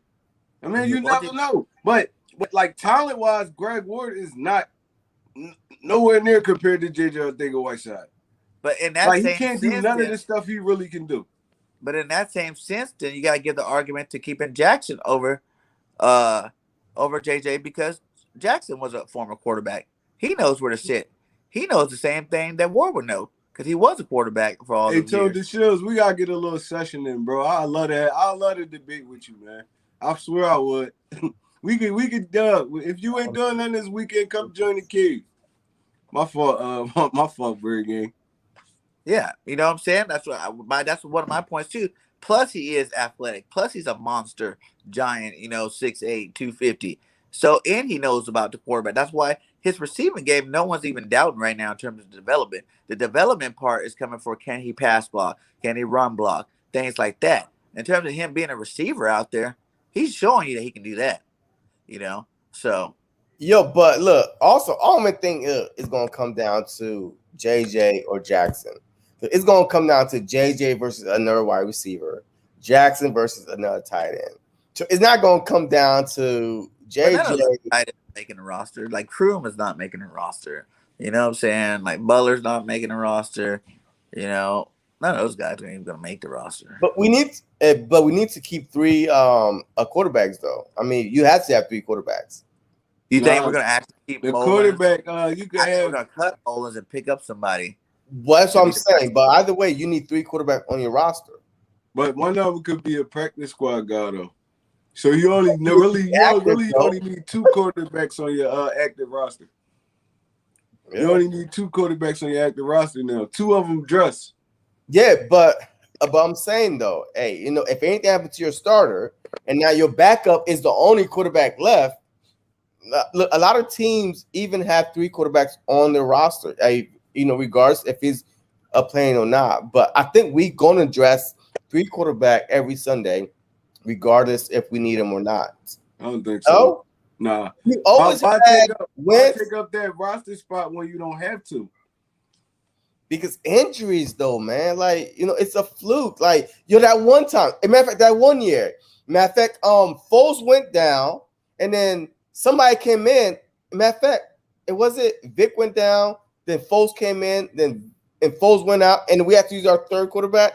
I'm saying it happens. So that's when you train. That's when you train a guy like a Greg Ward. Yeah. So you don't have to use that spot up. Greg Ward. Let's go. Hey, let Jackson get in there and run some RPO. Jackson, Greg Ward. That's when you already got four quarterbacks. That's when you coach one of them dudes up. And you like, yo, if we needed you, you got to come in and be a quarterback. Instead of taking up three draft spots with the quarterbacks that's not going to literally never play. Well, you could have more guys on the field that's going to actually get on the field. So it's like, I would only carry. And then you got to think too. Do you really want to draw out some of these positions by having extra guys like the running back, the receivers? Do you want to really draw them out? Have a lot of guys back there because a lot of these guys aren't going to get any PT. But what I'm saying? It's easier. In real life, once the season's starting, you only get your top three running backs getting the ball. You know what I'm saying? Your top four receivers getting the ball. Your top 2 to 3 tight ends, maybe, getting the ball. Even though it is a longer season now, unless there's injuries, you're really not going to see a lot of these guys. So do you really want to keep 5 running backs? I mean, no. Look, absolutely. Look, I agree with you, man. Look. I think as a skill position, you're not going to bring in 6 wide receivers on a Sunday. You might bring maybe 5 or 4. It depends on your game plan. You're not going to have 5 running backs, but I'm just saying that the quarterback position is important because we see how easy these quarterbacks are going down. And then, man, that's what I'm saying. But, the running backs, the wide receivers, man, there's no need to bring 6 every game or 5 every game at all. Your game plan against this team is, you already know, they are good at stopping the run. So we're going to bring some more wide receivers than running backs, or they're good in just stopping the pass and vice versa, or offensive line. Like our practice squad will have a lot of these guys. Yeah. You know, like we probably heavy in running backs and heavy in receivers in the practice squad team. So then, whenever you want to pull up those two for that week, you know, you can pull up two receivers if you need to, or pull up an extra running back and a receiver if you need to. That type of situation. Everybody hate JJ, man. Everybody Everybody hate hate him, bro. I JJ. don't Nobody understand it. like I don't JJ. understand it. But he did it to himself. You can't act like JJ has no part of everybody. Nick was like JJ over Hightower. WTF? Yeah. Hey. Hightower. I would rather see Hightower over JJ for real. Because we just drafted him last cost year. us that Raven game. Huh? Hightower cost us that Raven game. When he dropped it?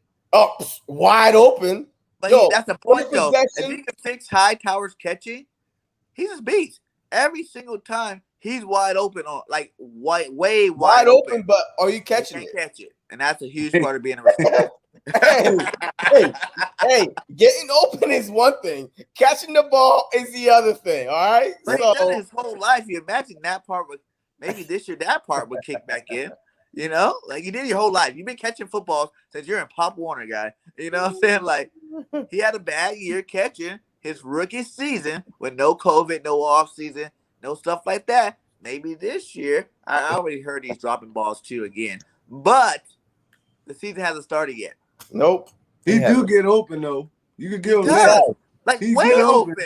He get open though. 4 or 5 yards ahead of anybody. Hey, remember Ted Ginn, Ted Ginn Jr., like the beginning of his career? He was always open. He used to drop everything though. He was dropping it. Yo, he was, oh man, like why get open if you can't catch the ball? You talking about the Miami days, right? He got better as the years went along. Yeah. You know, like he became more reliable. So maybe. And then some dudes, man, they not comfortable with being that number one option. You get me?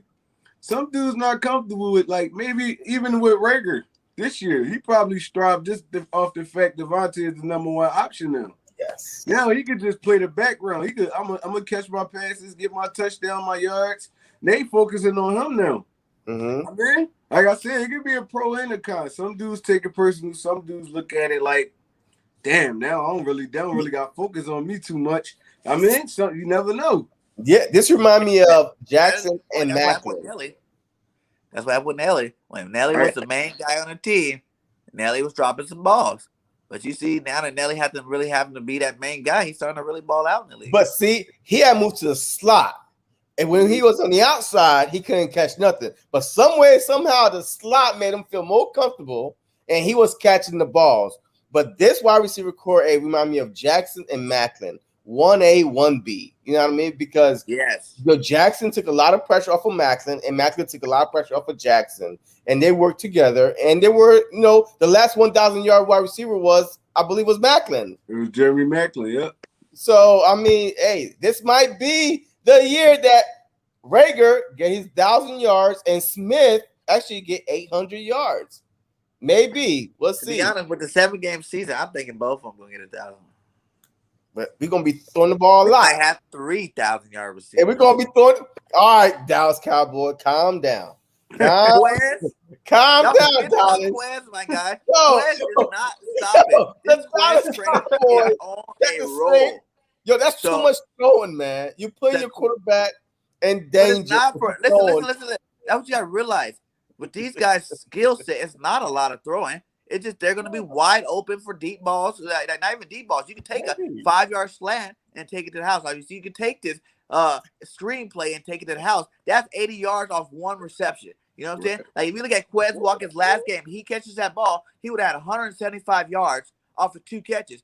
And that's how our offense is going to be. It's not that they're going to have, they had to get 10 receptions in the game, 12 receptions to build up all them stats.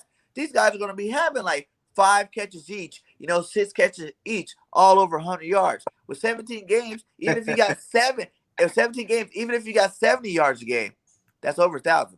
So we're going to have all explosive plays on Bird Gang. Everything gonna be exclusive. Your Bird Gang said something last night on my live. He said that Jalen Hurts is going to throw for 38 touchdowns. Yes. And remember now, I feel like that he's going to rush for at least 6 or 8. So now, so that means he's 44 touchdowns by himself. He's winning MVP. You winning if you do that stat, you winning MVP. Lamar Jackson, his MVP year threw for 31 touchdowns and then rushed for like maybe 10 if I'm, just a little bit off. But he threw for 31 touchdowns. So Jalen Hurts is winning the MVP if he threw for Jalen Hurts 30 throws way better than Lamar Jackson. Huh? Like you seen in that Arizona game, you never see Lamar Jackson throw for 350 and rush for 100 in the game. Like that never happens. Jalen's skill set is different from Lamar's. He can throw better than Lamar. Also, Lamar Jackson ran for over 1,000 yards that season. So yeah, he did. I said Lamar ran for over 1,000 yards that season and threw for over 3,000. So I mean, if he could do that, I'd be happy. But I don't know, man. That's a one touchdown passes right there. You guys don't think Jalen, with this roster and those skill position players, don't think Jalen can throw over 30 touchdowns? I don't think that. I think he can. I don't think he's rushing for over 10 too, though. I think he gets 10 rushing touchdowns. I mean, he had 3 in 2.5 games last year. But see, look, the Ravens never had. The Ravens. Because he had 2 in the Arizona game, 2 in the Washington game. So he had he might have 2 rushing touchdowns a game. You see, but the Ravens never had a wide receiver core like ours, though. That's why Lamar was forced to do a lot more with his legs. And Lamar is not a natural passer like Jalen Hurts is. So that's why I feel like that our coaching staff is not going to put Jalen in this position to constantly throw the ball. I mean, we're going to be balanced a team. You heard Nick says, we're going to use our players to their strength. So I believe that he's going to really, really have teams thinking. Now I'm reading Nicky comment. That's so funny as hell. Tell why we get Paul Turner every year. Right? Hey, oh my God, yo. Don't remind me, man. We definitely hype every receiver. I really do think he can get 17 games. I think he can average like 2 touchdowns, like 2 touchdowns a game passing. And there's going to be a couple of games where he has more than 2, and there's going to be a couple of games where he has 1, Mm-hmm. But in terms of rushing touchdowns, I can see him still keeping that up just for the simple fact that, every time we're in the red zone, he's a threat to score. Like we've seen in those games. He just run it in because it's easy. It's easy money. It's an easy touchdown. And then we're going to be seeing him do the gritty. In order for him to do that, though, Hurts going to be having to score 40 like 6 touchdowns a game. I got him scoring 40 touchdowns this year, passing and throwing. Easy. Like all together? He going for 40? Yo, he's winning MVP. I hope so, man. I hope so. You look at guys like Aaron Rodgers, right? Those guys, when they win MVP, they throw for like 50. Even like when Mahomes, he threw like 50 touchdowns that year. He was MVP. You know what I'm saying? Like those guys are going 50. I'm not saying he's gonna be like, Peyton Manning, Tom Brady MVP season where he's throwing those 50 touchdowns. But I do see him throwing like, 40, 45, 40, like 38, 40 touchdowns, and then add an extra like 5, 10 on the rushing and get that MVP. I don't know, man. I hope so, but I don't know. That's a little steep right there. But just do the math. 2 touchdowns a game. 17 times 2 is what? That's 34. Yeah, that's true. I see him at least getting more than 2 touchdowns a game. Yeah, but you're not accounting for our defense, pick sixes, or a special team return, or our running game is hot, or our running game is hot. So why we get away from it? So we can't go back to the Doug Peterson era where our running game is beasting, and then we go away from it and just start throwing. So whoever got the hot hand. That has more to do with yards. That has nothing to do with his touchdown stats. Like, he might not have the 350 pass in that game. It could be like more like the Saints game where he has 100-something passing, 100-something rushing, or it could be a game where he has like 200 yards passing, 50 yards rushing, but he has 2-3 touchdowns. Okay, but it could be a game where he has 300-yard passing and no touchdown because when you get to the goal line, the running backs run it in. I guess. But that's even in those situations, though, you got to look at him being as one of those running backs that run it in. You know, Jalen Hurts is a dual threat. He's a running back too. Everybody's gonna be locked in on Miles Sanders getting the ball right there, or Jordan Howard's getting the ball right there, and then it's gonna leave it wide open for him to run around the end and score a little easy touchdown. I agree with you on the rushing thing, but I feel like the passing is going to be more towards the 28-ish, almost 30. Yeah. And then he going to rush for double-digit touchdowns. I feel like it's going to be more of that balance than him throwing for damn near 40 touchdowns. Yeah. That's what Devontae Smith does, though. He scores touchdowns. It's true, though. It's true. But Devontae's going to have at least 14 touchdowns this year by himself. Oh, man. Oh, What that's up, a little Billy Mike? How slippery, you doing, man. my That's a guy? little... You don't think so? Look, That'd be y'all don't know that'd be Bird. three games that he don't score a touchdown in. Look, if y'all don't know Bird Gang, man, hey, I know this Bird guy, Gang man. have a wild Look, take. you gotta love this guy, man. If you never watched football in your life, man, you feel like that the Philadelphia Eagles will go 17-0. Jalen Hurts will win the MVP.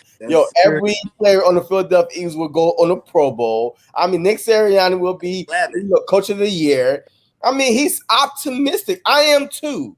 But there's optimistic and there's realistic. Right. It is realistic. I don't feel like we've been a dominant team for the last 15 years. That's realistic. When was the last time we had a quarterback throw for 38 touchdowns? Carson Wentz threw 36. When? That MVP season? Yes. 33. But he got hurt in what week? 33, right? Mm-hmm. 33 what week did he get hurt? Yo, and he was averaging 3-4 touchdowns. That season, right? He got hurt 3 games before the end. Okay, now that's 33. If you add 3 more on the streak that he was going, give 2 more each game, that's 40 touchdowns. Well, yeah, but did you see how hot he was, though? Yo, did you see our defense was taking the ball away? Yo, we had about 14 interceptions, 10 fumble. I mean, we was on fire, though. So everything has to go right in order for you to get that much possession, in order to score, and a short field, too. You know what I mean? So you can't get a long field driving down 80, 90 yards every time you score a touchdown. Your chances of being there is a little shorter of scoring a touchdown. I don't know, Rock. Hey, help me out, man. I told you guys, I feel like remember the greatest show on turf. Yeah. This is that team this year. Oh, our defense is good enough. We're not going to be putting a defense in a bind where we're throwing the ball 60 times. So they're going to be getting that ball back to us. You see Wilson making picks. You see Harrison. He's going to be making picks. These big play Slade's coming back in a good defense. He's going to be making picks. Nelson knows how to pick the ball off. We got a lot of – our defensive line going to be making turnovers, fumbles. You know what I'm saying? Like hit-stick fumbles left and right. So if you look at how many opportunities Jalen's going to have to score a touchdown, I feel like it's possible. I mean, it could be possible with them adding the extra game. You never know the position we're going to be in at the end of the season. Maybe we're going to have to actually play that extra game. So you never know. I mean, I feel like a lot of records going to go on this year just to it doing single season records. Just due to it being an extra game period, a lot of records, a lot of passing records, rushing records. Rush record, yeah. It's a lot of records going to fall this year. So, I mean, it could happen. I really would love for that to happen. I'm just on the type of time like I can't see him throwing damn near 40 touchdowns in the NFL. Like not his second year. That will be the number one offense. Who has a computer? You got your laptop in front of you? I do. Look it up. Last year, how many quarterbacks threw over in the league? How many quarterbacks threw over 30 touchdowns? All right. So it wasn't a whole lot. I promise you that. That was a COVID year. I kind of wish we would just go back to the year before. Right. Everybody kind of had a down season last year. That's what I'm saying. Yeah, last year wasn't really a whole lot. Because Aaron Rodgers won the MVP, and I don't even think he threw 40 touchdowns. Last year? Yeah. So, yeah, I don't know. Let's see here. All right, Aaron Rodgers, let me see. Most passing touchdowns.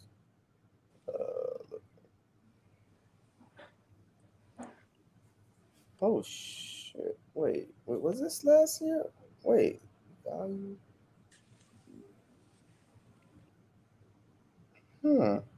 What's it saying? Because, yo, it's saying. That I was right. Wait, let me make sure though. It says NFL player stats, passing touchdowns, 2020 value, which is 53. Aaron Rodgers was number 1. 50. Damn. Tom Brady. God damn. 42 was Russell Wilson. 42 was Patrick Mahomes. Josh Allen threw 42. Ben Roethlisberger threw for 37. Kirk Cousins threw for 35. Ryan Tannehill 34. Deshaun Watson 33. Justin Herbert 31. Baker Mayfield 30. And then we got 27s. Bam. That's a lot of quarterbacks throwing over 30. And I think Jalen could be in that range with the weapons he got. And that was off of COVID. That was last year? Yeah. You said that was last year? Yeah. I put in 2020. Let me put in That's COVID season. a 2019. 2019, Lamar Jackson 37. Patrick Mahomes 36. Russell Wilson 33. So for some odd reason, last year blew up. Yeah. Like, man, I didn't even know it was that many quarterbacks threw for over 40 touchdowns. It was like a good 5 of them. But then you look at it, Rodgers, Adams had 18 of those. Carson Wentz threw for 27 last year. No, in 2019.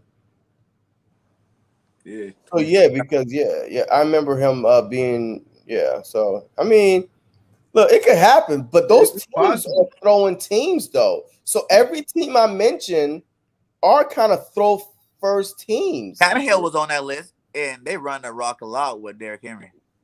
But they kill off the play action though too. Yeah, that's what I'm saying. With us running the ball, we're gonna be able to kill off the play action. Right.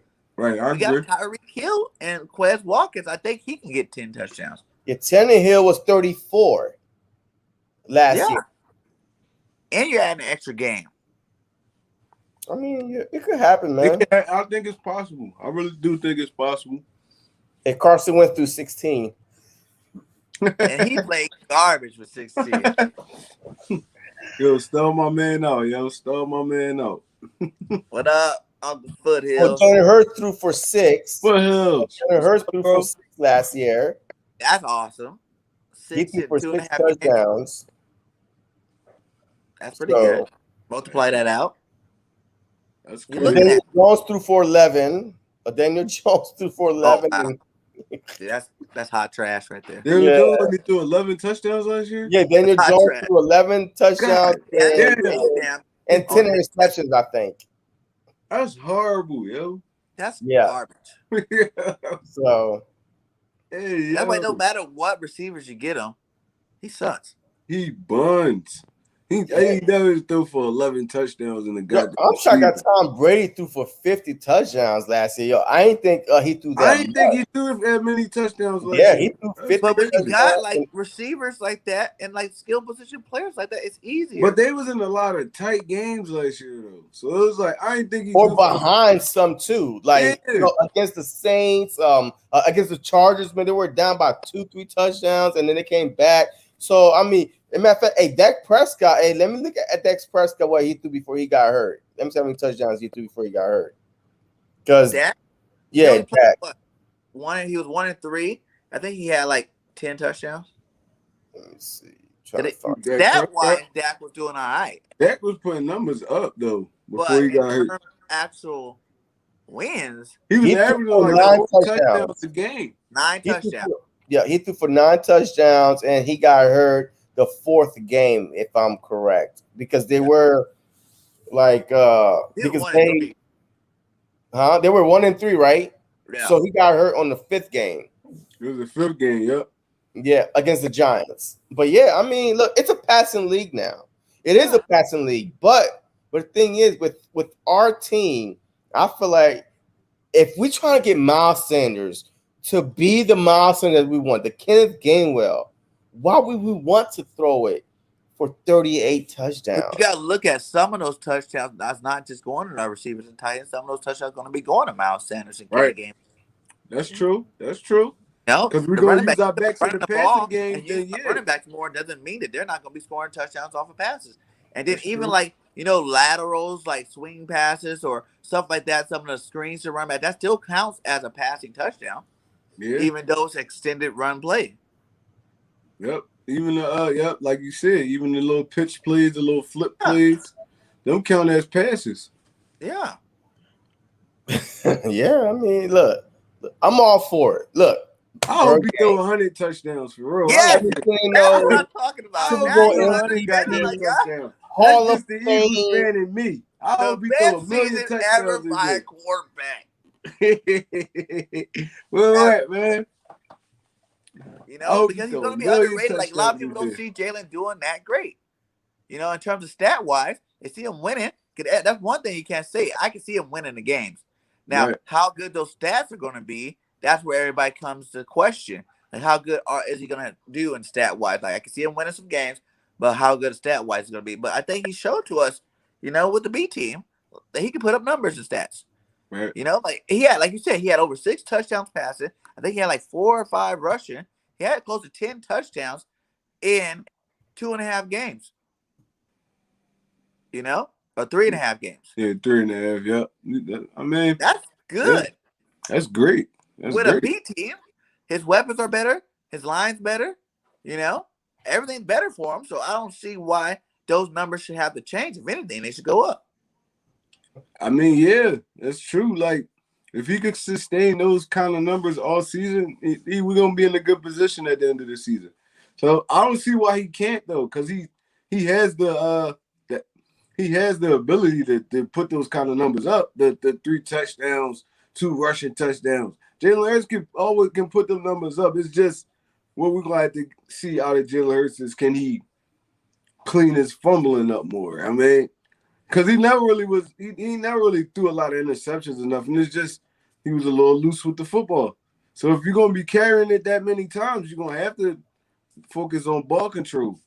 I mean, you're gonna have to focus on ball control, getting down, sliding, not taking those big hits. That's the kind of stuff Jalen Hurts gonna have to focus on, because I feel like he can be a great quarterback in this league. That's the easy part. He knows how to play quarterback. Playing quarterback is the easy part. It's just all the other stuff. Now, when you want to use your legs, you got to actually think now, because you got DNs running 4-3s, 4-4s. You're not gonna be able to outrun everybody. You're gonna have to know when to slide. You're gonna have to know when to get out of bounds. So he does that pretty good too, though. I will give him that. He does, but he was a little loose with the football though last year. So maybe he cleaned that up. I hope he did. I want to see Jalen Hurts succeed, man. Hey, man, we are almost. Jalen Hurts is a top 10 fantasy quarterback. That's the only matter of fact, the only 2 players that I'm gonna get for on fantasy for the Eagles: Jalen Hurts and Dallas Goedert.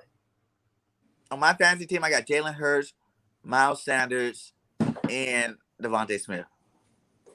I don't even have a fantasy team. I gotta get my stuff together, man. I've just been, I don't know. I know they up there though. And Jake Elliott, watch out. If you need a kicker, Jake Elliott, and maybe he doesn't even get drafted. So you can wait to the last round to get Jake. Right. And the Philadelphia Eagles defense, depending on the matchup. Oh, that's who I do have in mind too. I do have the Eagles. Because they're always a good play every year. Oh yeah. I mean, every year because of sacks. They get the points. Yep. You get points for sacks and fumbles and interceptions, all that. And I feel like this year, everybody's gonna we getting 60 plus sacks this year. The Philadelphia Eagles are getting 60. We had 49 last year without blitzing. I think we could get blitzing is gonna definitely add to the sacks. Like, that's one thing I think we all can agree. Actually, blitzing is going to add to those sacks. Oh, absolutely. The linebackers up the middle. Oh, my God. Back blitzes, safety blitzes, all these exotic front blitzing, overload blitzes. We haven't done none of that stuff for years. Jim Johnson type. Before we get out of here, I want to ask y'all a question. Okay. What's your bold predictions for this season, man? Like, it could be either side of the ball, offense, defense. It could be record-wise. It could be anything. Just tell me y'all bold prediction for this Philadelphia Eagles this season. All right.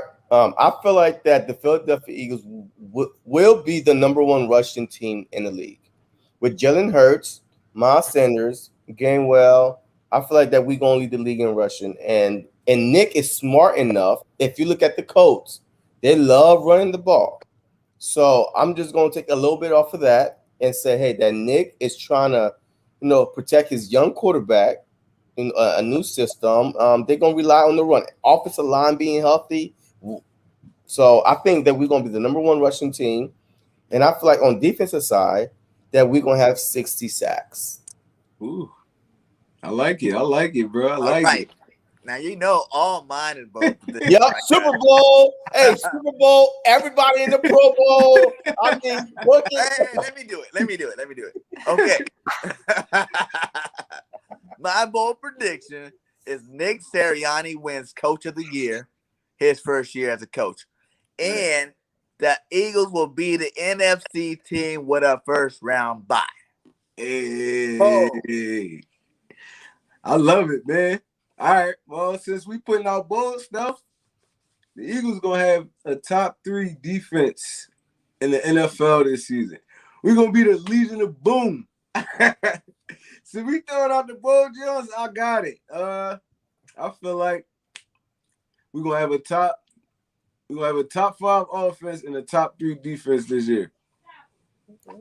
That's good. I love it. Hey, Nikki.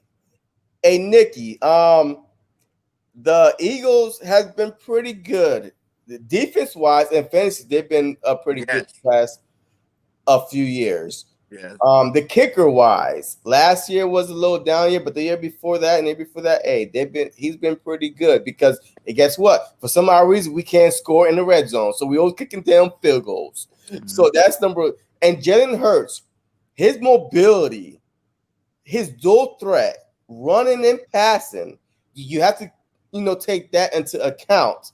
You do get yards. I mean, I love the mobile quarterback. That's why Lamar Jackson always trying to go, up in first round. Like the Patrick Mahomes always trying to go in first round because they are dual threat quarterbacks. You want a dual threat quarterback on your fantasy team, Josh Allen. So Jalen Hurts will be a top 10 fantasy football. I'm telling you right now, he will be a top 10 fantasy football quarterback. I got Big Play. That's why it's called the bold prediction, Big Play. A bold prediction. I got Jalen Hurts in like the 3rd or 4th round in my league. I'm good. I'm going after Lamar Jackson. My 2 quarterbacks are Jalen Hurts and Matt Stafford. My 2 defenses, the Eagles defense and the Broncos defense as sleepers. Because Von Miller's coming back this year. And they got a lot I feel like that Broncos defense is going to be nasty this year. Yeah, they're pretty nasty this year. The Broncos defense, Eagles defense, Ravens defense. They got Patrick Surtain in the draft, right? Yeah. They're going to be nasty. Their defense is going to be nasty. No. So, yeah. I mean, I think the top 5 defense will be, of course, the Broncos, the Ravens will be in there. I believe the Broncos, the Ravens, the Eagles will be in there in top 5. I believe the Washington football team defense will be up in there. And the last one, I think, will be the Colts. So those are my top 5 fantasy football defense. Hey, this is free advice. The next time we charge. You're getting some free advice for your fantasy team. You get it all here on the BIRDGANG Nation Sports Talk. But hey, much love to you guys, man. Hold on, what you say? Defense will be on the field a lot. Steer clear of the draft. Nicky always so negative. Why you always so negative, Nicky? You negative Nancy. Bucks, Rams, Browns, Baltimore, and Denver. I think I add Pittsburgh. Well, you know what? Yeah, that's not bad either. I mean, but that's not bad either. Pittsburgh, the Eagles. You gotta give them some love too, guy. Yeah, I mean, but that's Big Play Slay. He's not gonna give the Eagles too much. I don't know what's wrong with Big Play. No, that's why I call him Little Slay. Like he's an undercover Giant fan, man. But hey, if you guys have not subbed up to these guys, you guys go ahead and tell them where they can find you at. You can find me on Twitter, on Instagram under the same handle, JCEaglesTalk, and then of course on YouTube. And look, I'm just here. I love the Eagle fans, and I'm just here to try to give y'all some facts, man. Yes, I'm a fan, but I'm also a content creator, so I try to do the best as I can. You know, I try to keep my fans, and my inner fan in check sometimes. You know, and just tell y'all facts. So if y'all want to hear facts and and truth, hey, look, JC Eagles Talk, Instagram, Twitter, and YouTube. I mean, you already know y'all can find me in the cave. This where I be. So I mean, if y'all ever want to collab or anything like that, man, follow me on Twitter, OneTreRoc. Follow me on Instagram, OneTreRoc215. Or you can hit me up on YouTube, OneTreRoc. I mean, we out here, we always here, you know. We try to have fun with it. Man, it'd be fun. What we just did right now, it was all fun, man. All love. We probably yell and scream at each other a little bit, but it's all part of the game, you know what I mean? Mm-hmm. All part of the game. It's all part of the game. But yeah, y'all can find me on those, y'all can find me there. Y'all can find me here. Y'all can find me anywhere. Right? And hey, thank you guys again for coming on the show tonight. You know what I'm saying? I thought this would be a good collab with all three of us on here. We did a great job. You know what I'm saying? We always going to be doing some work throughout this season. I already know that with my guys. So, man, much love to you guys. You know, like I always say, like Big Play says, go Eagles, fly, Eagles, fly. Go Birds. Next time, this is BIRDGANG Nation Sports Talk. I am BIRDGANG31, and we are out. Peace.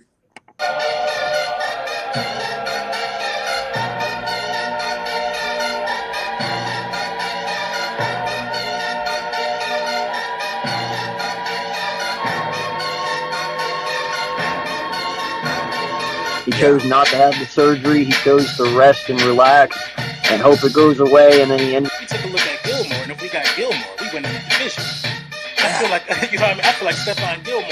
Richard Rodgers. He's with our team over the last couple of years. But this is about our fourth time picking him up. What does that mean for